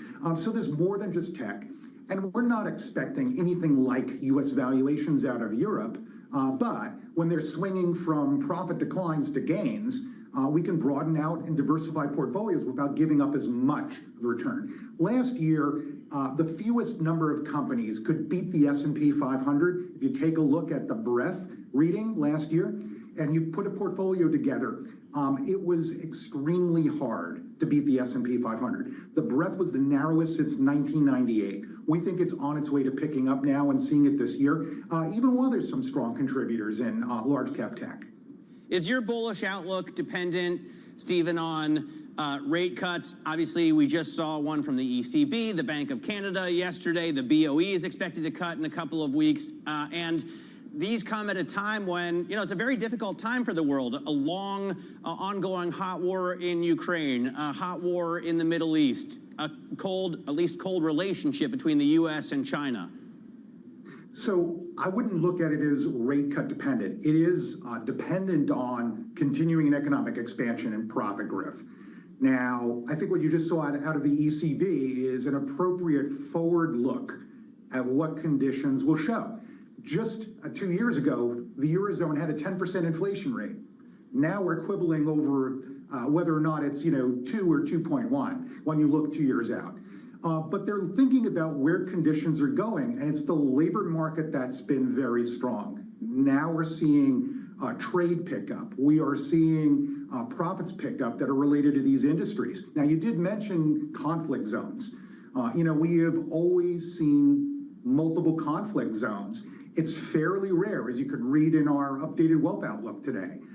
Less than 10% of all cases beginning in World War II have we seen the world economy change its direction because of geopolitical shocks. So we can't ignore all of these other things. We have to consider these risks. And of course, those risks can multiply, and we understand that. But this is also the time when we're paying nearly historically record low hedging costs for appropriate investors. We're getting investors, especially retail investors, I think right now are happy that they're getting actual returns on cash. Interest rates, of 5% and more on CDs is where people want to put that money. And I always hear about the cash on the sidelines. Have been hearing about it for 20 years. But Goldman Sachs is out today saying there's a wall of money pouring into the stock market in early July. They write the new quarter, the Q3, and the new half year, second half is when a wall of money comes into the equity market quickly.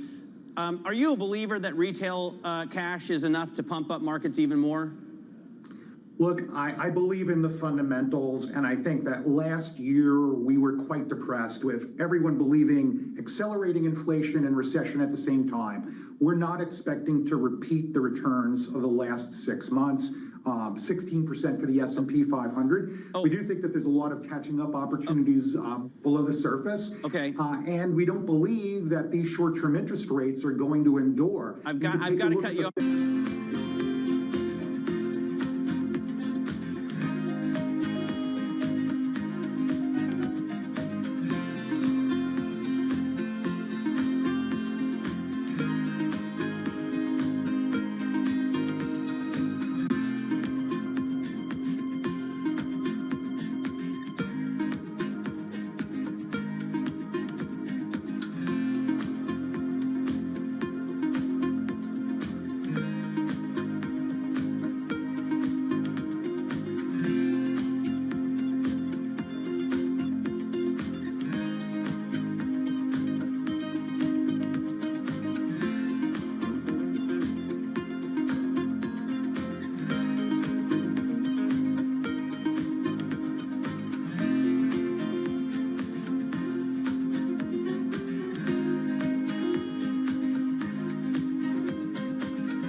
biggest risk in property and casualty, is that now climate change? Yeah, so absolutely. When you look at natural catastrophes, the number of events has significantly increased, and not only the very big events like hurricanes, but also what we call secondary perils, so wildfires, floodings, and drought.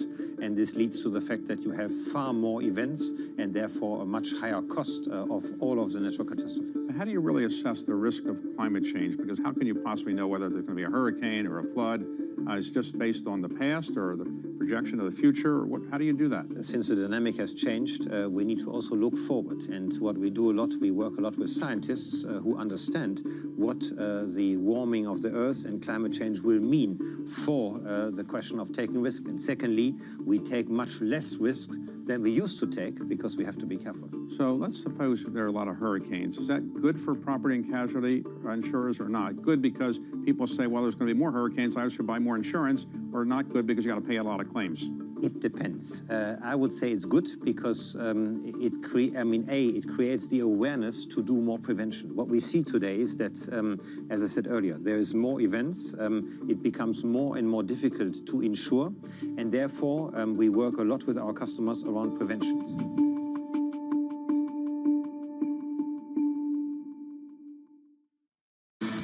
Bloomberg Surveillance covers the latest in global markets and the political events that influence your world.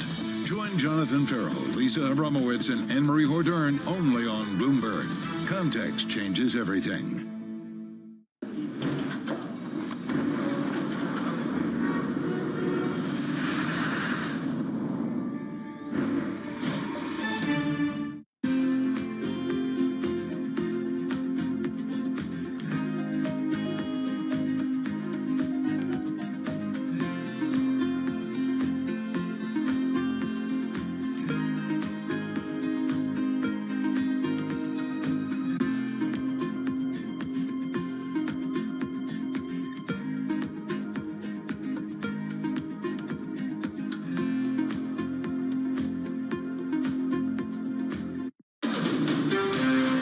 This is Bloomberg Intelligence with Alex Steele and Paul Sweeney. The real outperformance has been the U.S. corporate high yield. Are the companies lean enough? Have they trimmed all the fat? The semiconductor business is a really cyclical business. Breaking market headlines and corporate news from across the globe. Do investors like the M&A that we've seen? These are two big-time blue-chip companies. The window between the peak and cut changing super fast. Bloomberg Intelligence with Alex Steele and Paul Sweeney on Bloomberg Radio. All right, good Thursday morning from the Bloomberg Interactive Broker Studio in New York City. This is the Bloomberg Intelligence Radio program. Alex Steele out today, not to worry, because we got John Tucker off the bench. We went for the big right-hander. He's coming in. He's going to hang in. They went down to the loading dock and asked that guy. He couldn't do it. Exactly. So he's just jumping up and down because he's not going to have to pay a congestion pricing tax. So he's just looking at his 401k saying he is rich today, you know, making that adjustment there for the taxes. Coming up on the show, we're going to check in with Anurag Rana. He's going to talk to us about some of the tech stories out there. NVIDIA, Microsoft, stocks are just ripping. Their earnings are there to support these stocks, so we'll see where we go with the big tech names. Nicole Webb, Senior Vice President, Financial Advisor at Wealth Enhancement Group. She's going to give us her market outlook. And then Lululemon out with some numbers today. Stock trading higher. How about that? Poonam Goyal, she covers the retail space. She'll join us there. So we got a lot coming up in this hour, looking at stocks, bonds, and these markets. Let's kick it all off with Lisa Mateo. You got it. We have Market Drivers brought to you by Interactive Brokers. Discover the future of trading with their next generation trading platform, IBKR Desktop. Download IBKR Desktop at ibkr.com/desktop. All right, stocks are mixed. This is after more jobs data out today. We had initial jobless claims. They came in higher than expected. 229,000 unemployment applications were filed last week. It comes ahead of tomorrow's U.S. jobs report.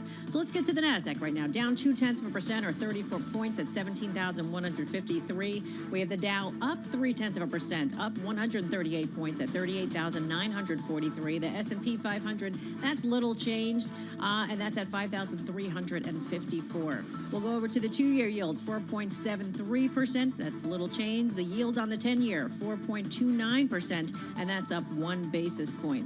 Currency, the euro rose after the ECB cut interest rates as expected, while raising its inflation forecast right now. We have the euro at 108.88. The dollar right now, the dollar is weaker, the Japanese yen weaker. We'll head over to Bitcoin. That's slightly lower. That's at 71,064. Few companies making news. We got to start with NVIDIA, right? NVIDIA shares, they are up about, well, actually, they're down about 1% right now. It joined the $3 trillion club, though. It's now rising, fueling that Gen Sanity kind of trend going on in the tech world. That's over at CEO Jensen Huang. That is your Bloomberg Business Flash. Paul and John. All right, Lisa Mateo, thank you so much. We appreciate that. John Tucker sitting in for Alex Steele. She's taking a break today. She'll be back tomorrow.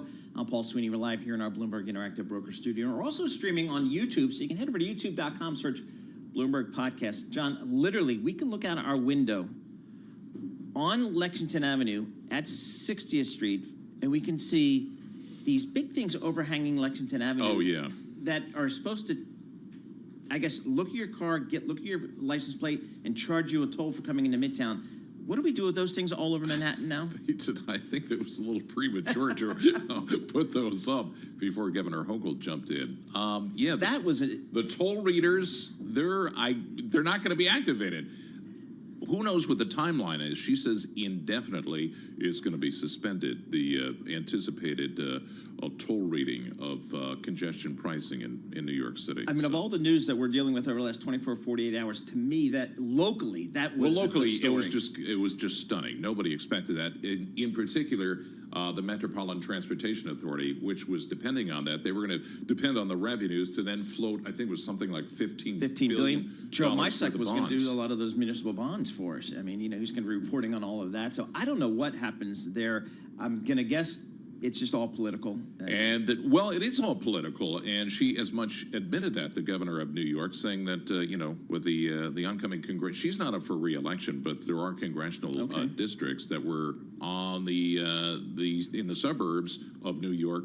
And they could, this is an issue that could have swung that another way for the governor. Yeah, it was amazing story here in the greater New York area. There's lawsuits all over the place, state of New Jersey. So apparently this thing's tabled for a while. So again, I'm just wondering what we're going to do with all those toll readers literally all over the city of Manhattan. And remember the gates in Central Park? Crispo or whatever his name is? Yes. I must have missed that everything. One. So we'll do that. The beautiful fabrics. Okay, so we'll do that. Turn it into an art exhibit. We'll turn it into an art exhibit. All right, very good. We'll stay on top of that. John is our frontline reporter on all things congestion reporting. Looking at the markets here, kind of mixed here. Norma Linda joins us. She covers the markets for Bloomberg News. She joins us here in our New York City studio. She did not pay a congestion tax to get here this morning. Did not. Nor, what are you looking at today? Well, of course, I can't stop watching NVIDIA. Of course, that has been the talk and the conversation, especially after it topped that $3 trillion mark in market value yesterday, of course, leapfrogging over Apple. But today we are seeing it. It was further up. It was up for its highest level on record, but we are seeing it reversing its gains, down now about 1.8%. But I mean, what's really in focus today is that this is the last day that traders can really adjust their positions before that 10-for-1 stock split that we'll be seeing yesterday. So that's what my team has really been keeping an eye on, to see what kind of moves are happening in the market and pertaining to this stock and seeing what things change. Of course, we do have NVIDIA shares up 144% year to date. Wow. In terms of market capitalization, number one is Microsoft, far and away, right? So now it's NVIDIA, number two, and Apple has moved to third place. If I'm not mistaken, yes. And the last time that NVIDIA was worth more than Apple was actually in 2002. And that was 5 years before the first iPhone was released. So a really historic move here. Yeah, and I guess, NVIDIA has been for, I guess, the lay people like me, thinking back 12 to 18 months ago when we first started hearing about this AI thing in size, NVIDIA's been kind of the name to own. I mean, I guess you can search for other ways to play, and there are lots of other ways, but if a person walking in on the street wants to say, I want exposure to AI, NVIDIA is the name, I guess. Right, and when we think about tech more broadly, I mean, those are really the names that are holding up the market right now. Yeah, just amazing. All right, Five Below. What is Five Below? Oh, so is that not a thing up here? You got to ask. I know I spend a lot of time at the house, but what is a squishmallow? See, I was wondering this as well. It's not just me. It's called a squishmallow, I believe. So essentially, it's a little squishy. It's like a toy, a stuffed animal. Okay. But Five and Below, it's basically a store. Of course, as it sounds, everything is essentially $5 and below for the most part. Did not know that. Yes, think of it like a Dollar Tree, but they have a variety of options there. But what's really interesting is that Five and Below is falling because apparently they had an overstock of Squishmallows. And now customers are actually spending money on food and they had too many Squishmallows in stock. Say that 3 times, Squishmallow. Yes, I mean, well, first of all, Five Below, based in eat Philadelphia.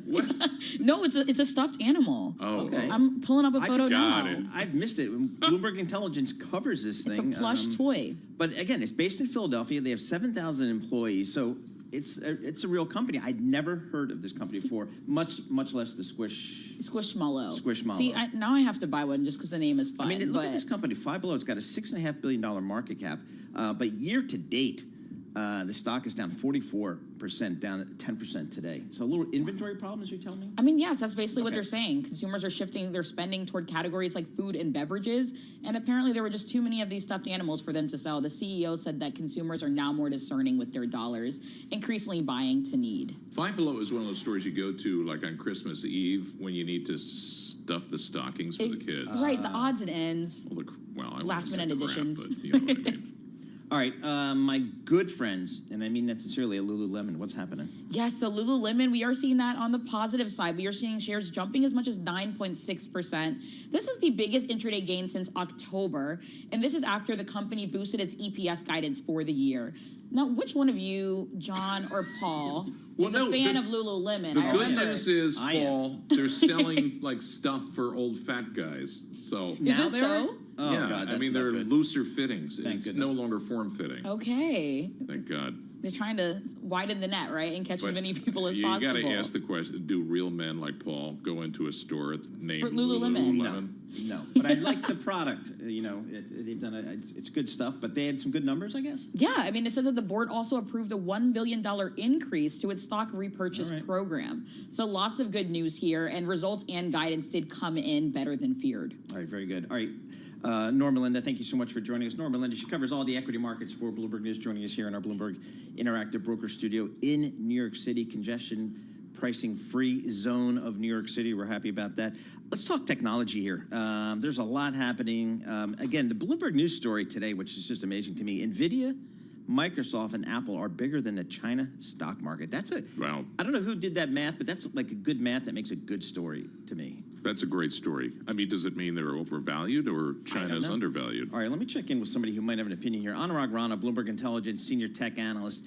Anurag, I mean, ever since I've known you, we're going 14 years, you've had like the easiest job on Wall Street. All you got to do is say tech spending's going up, buy these things. That's good for technology. Step back today. You walk into a portfolio manager's office here, and the portfolio manager, he or she has been in industrials their entire career. Now they're told they need to get some tech exposure. Where do you send them? Yeah, so this is, you just made a comment that, 18 months ago or so when you heard of AI, you said go buy NVIDIA. And that's, that has worked out very well. But now the question is, for the next leg of AI beneficiaries, do you go downstream or you still stick to the hardware players? And that's a very tough question, frankly. But there are enough players in the software area, in the services area that have not seen the benefit of AI. And I think those are the companies that are going to see sales improve over the next, let's say a couple of years, because the downstream effect of all the increased spending has to reach them. It's just a matter of time. The difficult part is to put a real pulse on when that's going to happen. Yeah, let me throw in a fly into the ointment. Can the Justice Department screw all this up at some point? Yeah, they will try very hard, and I think these companies are also getting smarter and smarter. But frankly speaking, I think what we saw after the financial crisis was banks did become much bigger. And I think, unfortunately, for the Justice Department and other regulators, I think the large tech companies will become much bigger because of AI, just because they have the capacity to run these workloads. It's not easy to run them in your, backyard or so. You really need powerful computers to do these processing, and they have an unfair advantage here. All right, Anurag, we can't get you on the horn without talking about Apple. And I know next week, June 10th, I believe, will be the developer conference for Apple. And that's an event every year where people like John Tucker and I, who don't know much about technology, we do pay attention, because that tends to be when Apple introduces some cool stuff. Maybe that it moves the stock of Apple, maybe it moves the stocks in other tech companies. Give us a preview of June 10th out in Cupertino, California. Yeah, so I would say that, these companies hold these events every year, but I would say for Apple, I don't think it has ever been so important than this year as to what big updates they're going to do to their software. Because right now, Apple's was caught off guard, like most of the companies did when ChatGPT came out and people figured out they are really behind the curve when it comes to AI adoption or their investments in this area. So Apple's been behind. There's no lying about it. But we are expected to see, you could say, an alliance between Apple and OpenAI. We don't know if they're going to do a similar deal with Google. That's pending. So there's going to be a lot of interesting stuff that shows up on Monday when Apple's going to showcase how this technology is going to get into your phone and make your life a little bit easier than what it is. And if that thing goes through, if it's executed well, then the shipment data or the unit sales data that we have seen for iPhones over the last 3 years, which has typically been flat. I mean, Apple's not seen any improvement there. I mean, you could see a lift over there. Let me ask you about Microsoft real quickly. What's the deal that they struck with this AI startup? I think it's Inflection. Yeah. So basically, they paid them a fee as a you could say compensation to hire a lot of their employees and make them part of Microsoft's internal AI division. And that's that's what it's been looked at because, as you know, larger companies cannot easily buy any companies at this point or AI companies. So they are trying to see if they are, you could say, skirting the rules around acquisitions by doing this en masse hiring. Folks, I think the real key advantages of Bloomberg Intelligence is that they have access to the best data for every industry that they cover. And in the technology space, one of those data providers that Bloomberg Intelligence has access to is IDC. That is the gold-plated provider of really independent data on tech spending, amongst other things. Anurag, I know you've worked a lot with the IDC folks. You use the IDC data a lot in your research. What are you getting? What are you sensing in terms of total tech spend? In terms of what's incremental for AI, and maybe what's just kind of taking from one tech, capex budget and putting it into AI? What do we know? Yeah, so at least for this year, for 2024, it's more of a reallocation at this point. And you have to really think long and hard and say whether that's going to be the same case in 25 and 26. We think things are going to improve. Geopolitical conditions are not the best right now, so CIOs or CFOs are not that excited about ramping up their tech budgets. But we think tech as a percentage of global GDP is still a small portion. It's we talk about tech a lot, but it's not as big as, let's say, healthcare spending in the U.S., for example, when you compare both the numbers. So we really feel that there are enough. You could say legs to this particular story out now. We think it's going to be in the form of more software spending over the next several years, then services spending. Hardware is doing well, so I think that may continue or that may not. It's a big question, but we think it's going to be incremental spend coming in the next few years. The expectations are really high for technology. What if they don't meet the expectations? What's in the unexpected bin at this point and the potential downside?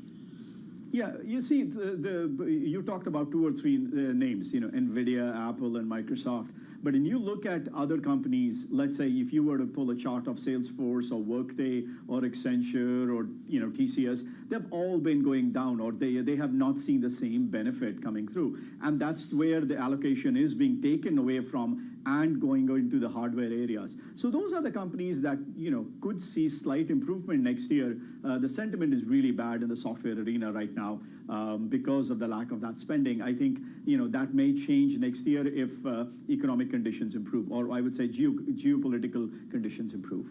All right, Anurag, thanks so much for joining us. Anurag Rana, he's a senior technology analyst for Bloomberg Intelligence, based in that burgeoning tech hub of Chicago, Illinois.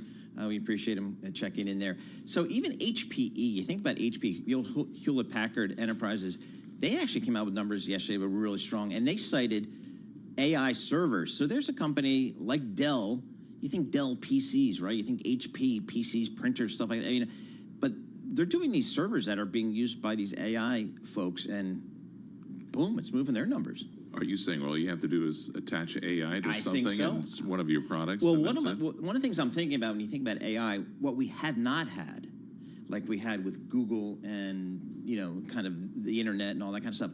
Where's that big IPO company that is the AI IPO? Like Google was, oh, how do I play the internet? Oh, you go buy this Google thing, or you buy Yahoo back in the day. There isn't that IPO that's coming out and everybody says, oh, this is the AI play. Well, I think startups and where the angel investors are putting money right now, who's out there you've never heard of? Right. That's kind of where, I'm looking to the Dan Ives of the world to say, hey, where's that next company that's going to come public that's going to be the AI play? We'll have more coming up. This is Bloomberg.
Markets, headlines, and breaking news 24 hours a day on Bloomberg Radio, Bloomberg Television, and the Bloomberg Business app. This is a Bloomberg Business Flash.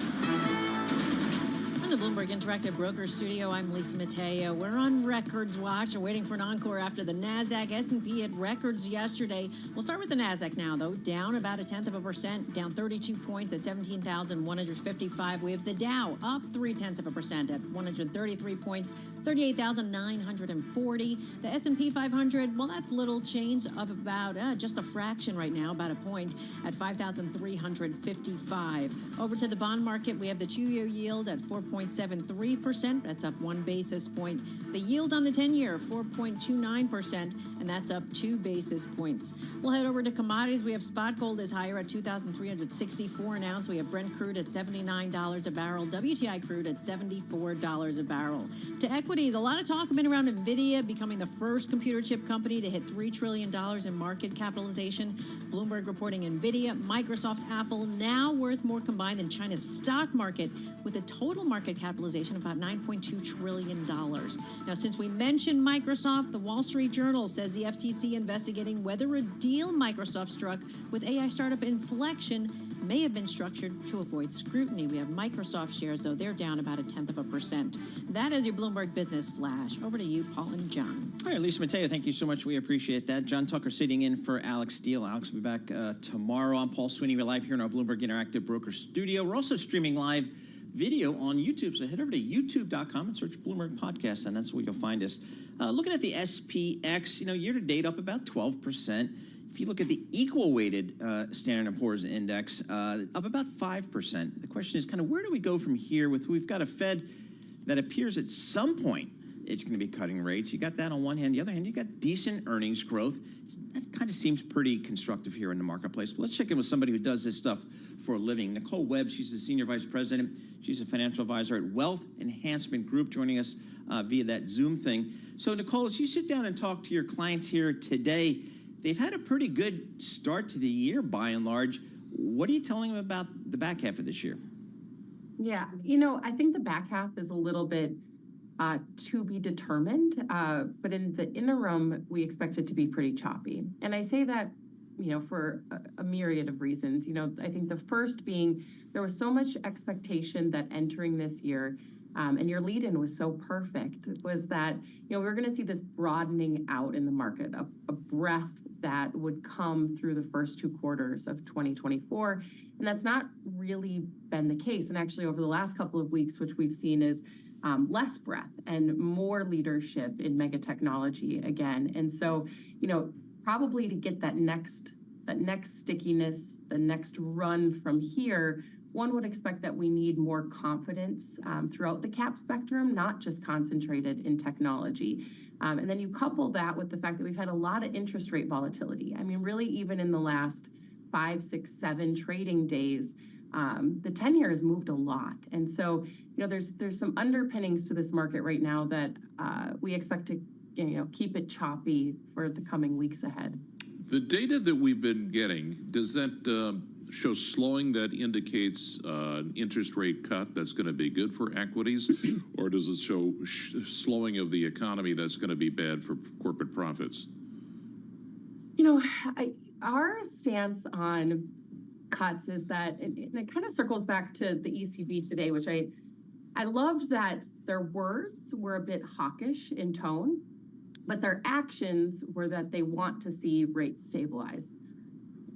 Yeah, the ECB cut, but at the same time, Lagarde also said there were inflation concerns, or she doesn't know how close they are to the neutral rate, or words to that effect. Exactly. And so, I think as we keep seeing economic data that is in support of, many consumers that are slowing, but then many who are benefiting from the run in the markets, also clipping 5% coupons on risk-free assets, you kind of need to start hearing a tone from our Fed that we need to start the process of normalization of rates, because there are certain elements of the inflationary trends around us, some of these pockets of stickiness in service, the undersupply in housing, that simply probably can't be fixed by leaving rates as restrictive as they are. And so, I think it was a really balanced message from the ECB, and one that we would love to see, the Fed here take more of that stance on. You can remain hawkish in your tone, but you can start to move towards normalization and do it at a slow and steady pace versus continuing this narrative of going into a rate cutting cycle, which, sounds very different. It sounds like fixing a new problem. So, Nicole, talk to us about valuation here. I'm looking at kind of S&P earnings growth, kind of 10, 11, maybe 12% over the next year or so. Is that enough to support this valuation in the market, or do you feel like you need to maybe get a little defensive in valuation? There's this convergence of themes. One of them being we went in to the year with earnings expectation, consensus among analysts. Generally, you see analysts start to cut those earnings forecasts, which in the first month or two we did, and then we've seen a steady increase in those earnings expectations and where we think this market is going to take us. Again, though, I go back to the earlier comment, which is we need more than just the support of mega technology for that next leg or the next wave of this bull market, or to have more confidence in it. But at the same time, it's pretty clear that you need a lot of free cash flow, that there's going to be a huge CapEx expenditure over the next many years to build the new infrastructure, to build the AI factories, and that the megatech companies are the ones who have the cash flow and the access to do that. And so, aside from more government intervention or more fiscal money put at building out this infrastructure, we do believe that you're probably going to continue to see multiples that are substantiated by both the investment towards future growth, the breadth of that growth, and then, also though, when do you start to see some of those productivity, reshoring metrics for further success, again, down that cap spectrum within the S&P 500. And then as we think even further about the broadening out of the market, it really does seem like until the Fed starts to enter a normalization narrative around interest rates, that we're not going to get that further support from mid and small cap, which again has just been very volatile amongst the consumer data, the inflation data, and then again interest rate volatility. Do you move beyond the big mega cap stocks and maybe into the derivatives of artificial intelligence? Do you have to be more strategic in that area? Overall, we think it's really important to think about artificial intelligence, the build out of the infrastructure as being future table stakes among many companies. So if we think of the internet. At one point, it was incredibly interesting, and now it's as if you would never run a business without it. And I know that is a little bit cliche and simplified, but I do think you have to look beyond just the productivity within each company and think more about end benefactors. So right now, there's so much onus put on the suppliers. We've seen the pressure on software because there's a lot of curiosity about is that more of a middleman that gets stripped out of this equation? But we think of, and it's a very easy example would be, John Deere, things that become end benefactors in terms of access to robotic arms and the ability for artificial intelligence, instead of fertilizing entire fields. It's the tractor that doesn't need a farmer. It is the tractor that doesn't need a farmer. Thank you. You got there faster than I could. And so you have to think about what are businesses that are truly revolutionized and what businesses just become table stakes owners of, AI as part of its operating technology. Nicole, I'm guessing you probably get some phone calls from your clients saying, hey, I can just buy a 2-year treasury and get close to 5% here. That's not a bad place to be. What do you tell them about fixed income these days? Yeah, it is I never thought that I would spend so much of my time for consecutive years talking about treasuries. It is incredibly interesting. And, yep. I would say post the great financial crisis, we started to really change the way we ran financial models because we sat in a 0% interest rate environment for so long. And effectively, you had to think about how you then modeled total return as a component of that. And so now, if you were running projections at 5, 6%, maybe 7%, but someone can clip 5.4 on the short end, it becomes really hard to get them to take equity premium risk over that risk-free rate. And so it's really a combination of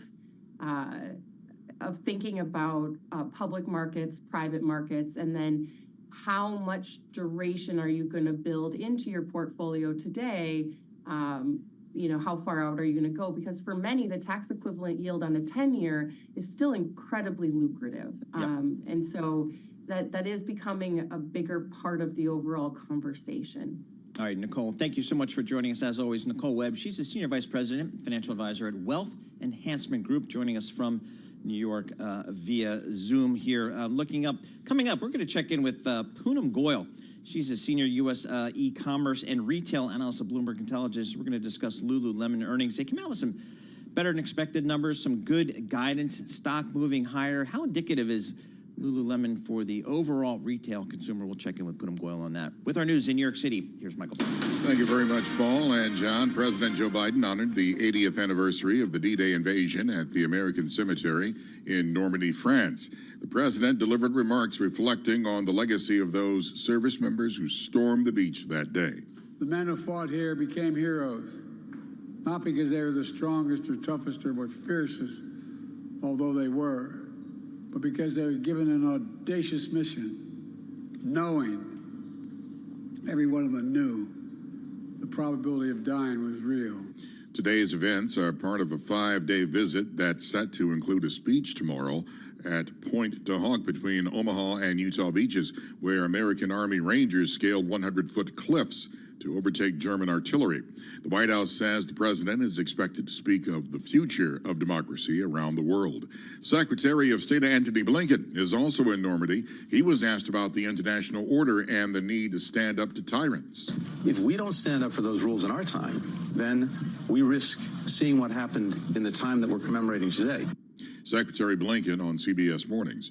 Jurors in Hunter Biden's criminal trial in Delaware are hearing more today from the former gun store clerk who sold him the .38 caliber Colt revolver at the center of the case. Yesterday, Gordon Cleveland testified he watched as President Biden's son checked off no to the question of whether he was an unlawful user of a controlled substance. Federal prosecutors argue Hunter Biden was addicted to crack when he bought the gun and accuse him of lying on the form. Hunter Biden says he's not guilty.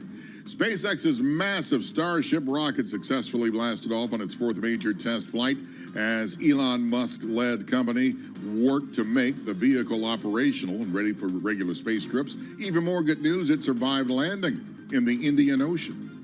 Global news 24 hours a day whenever you want it with Bloomberg News Now.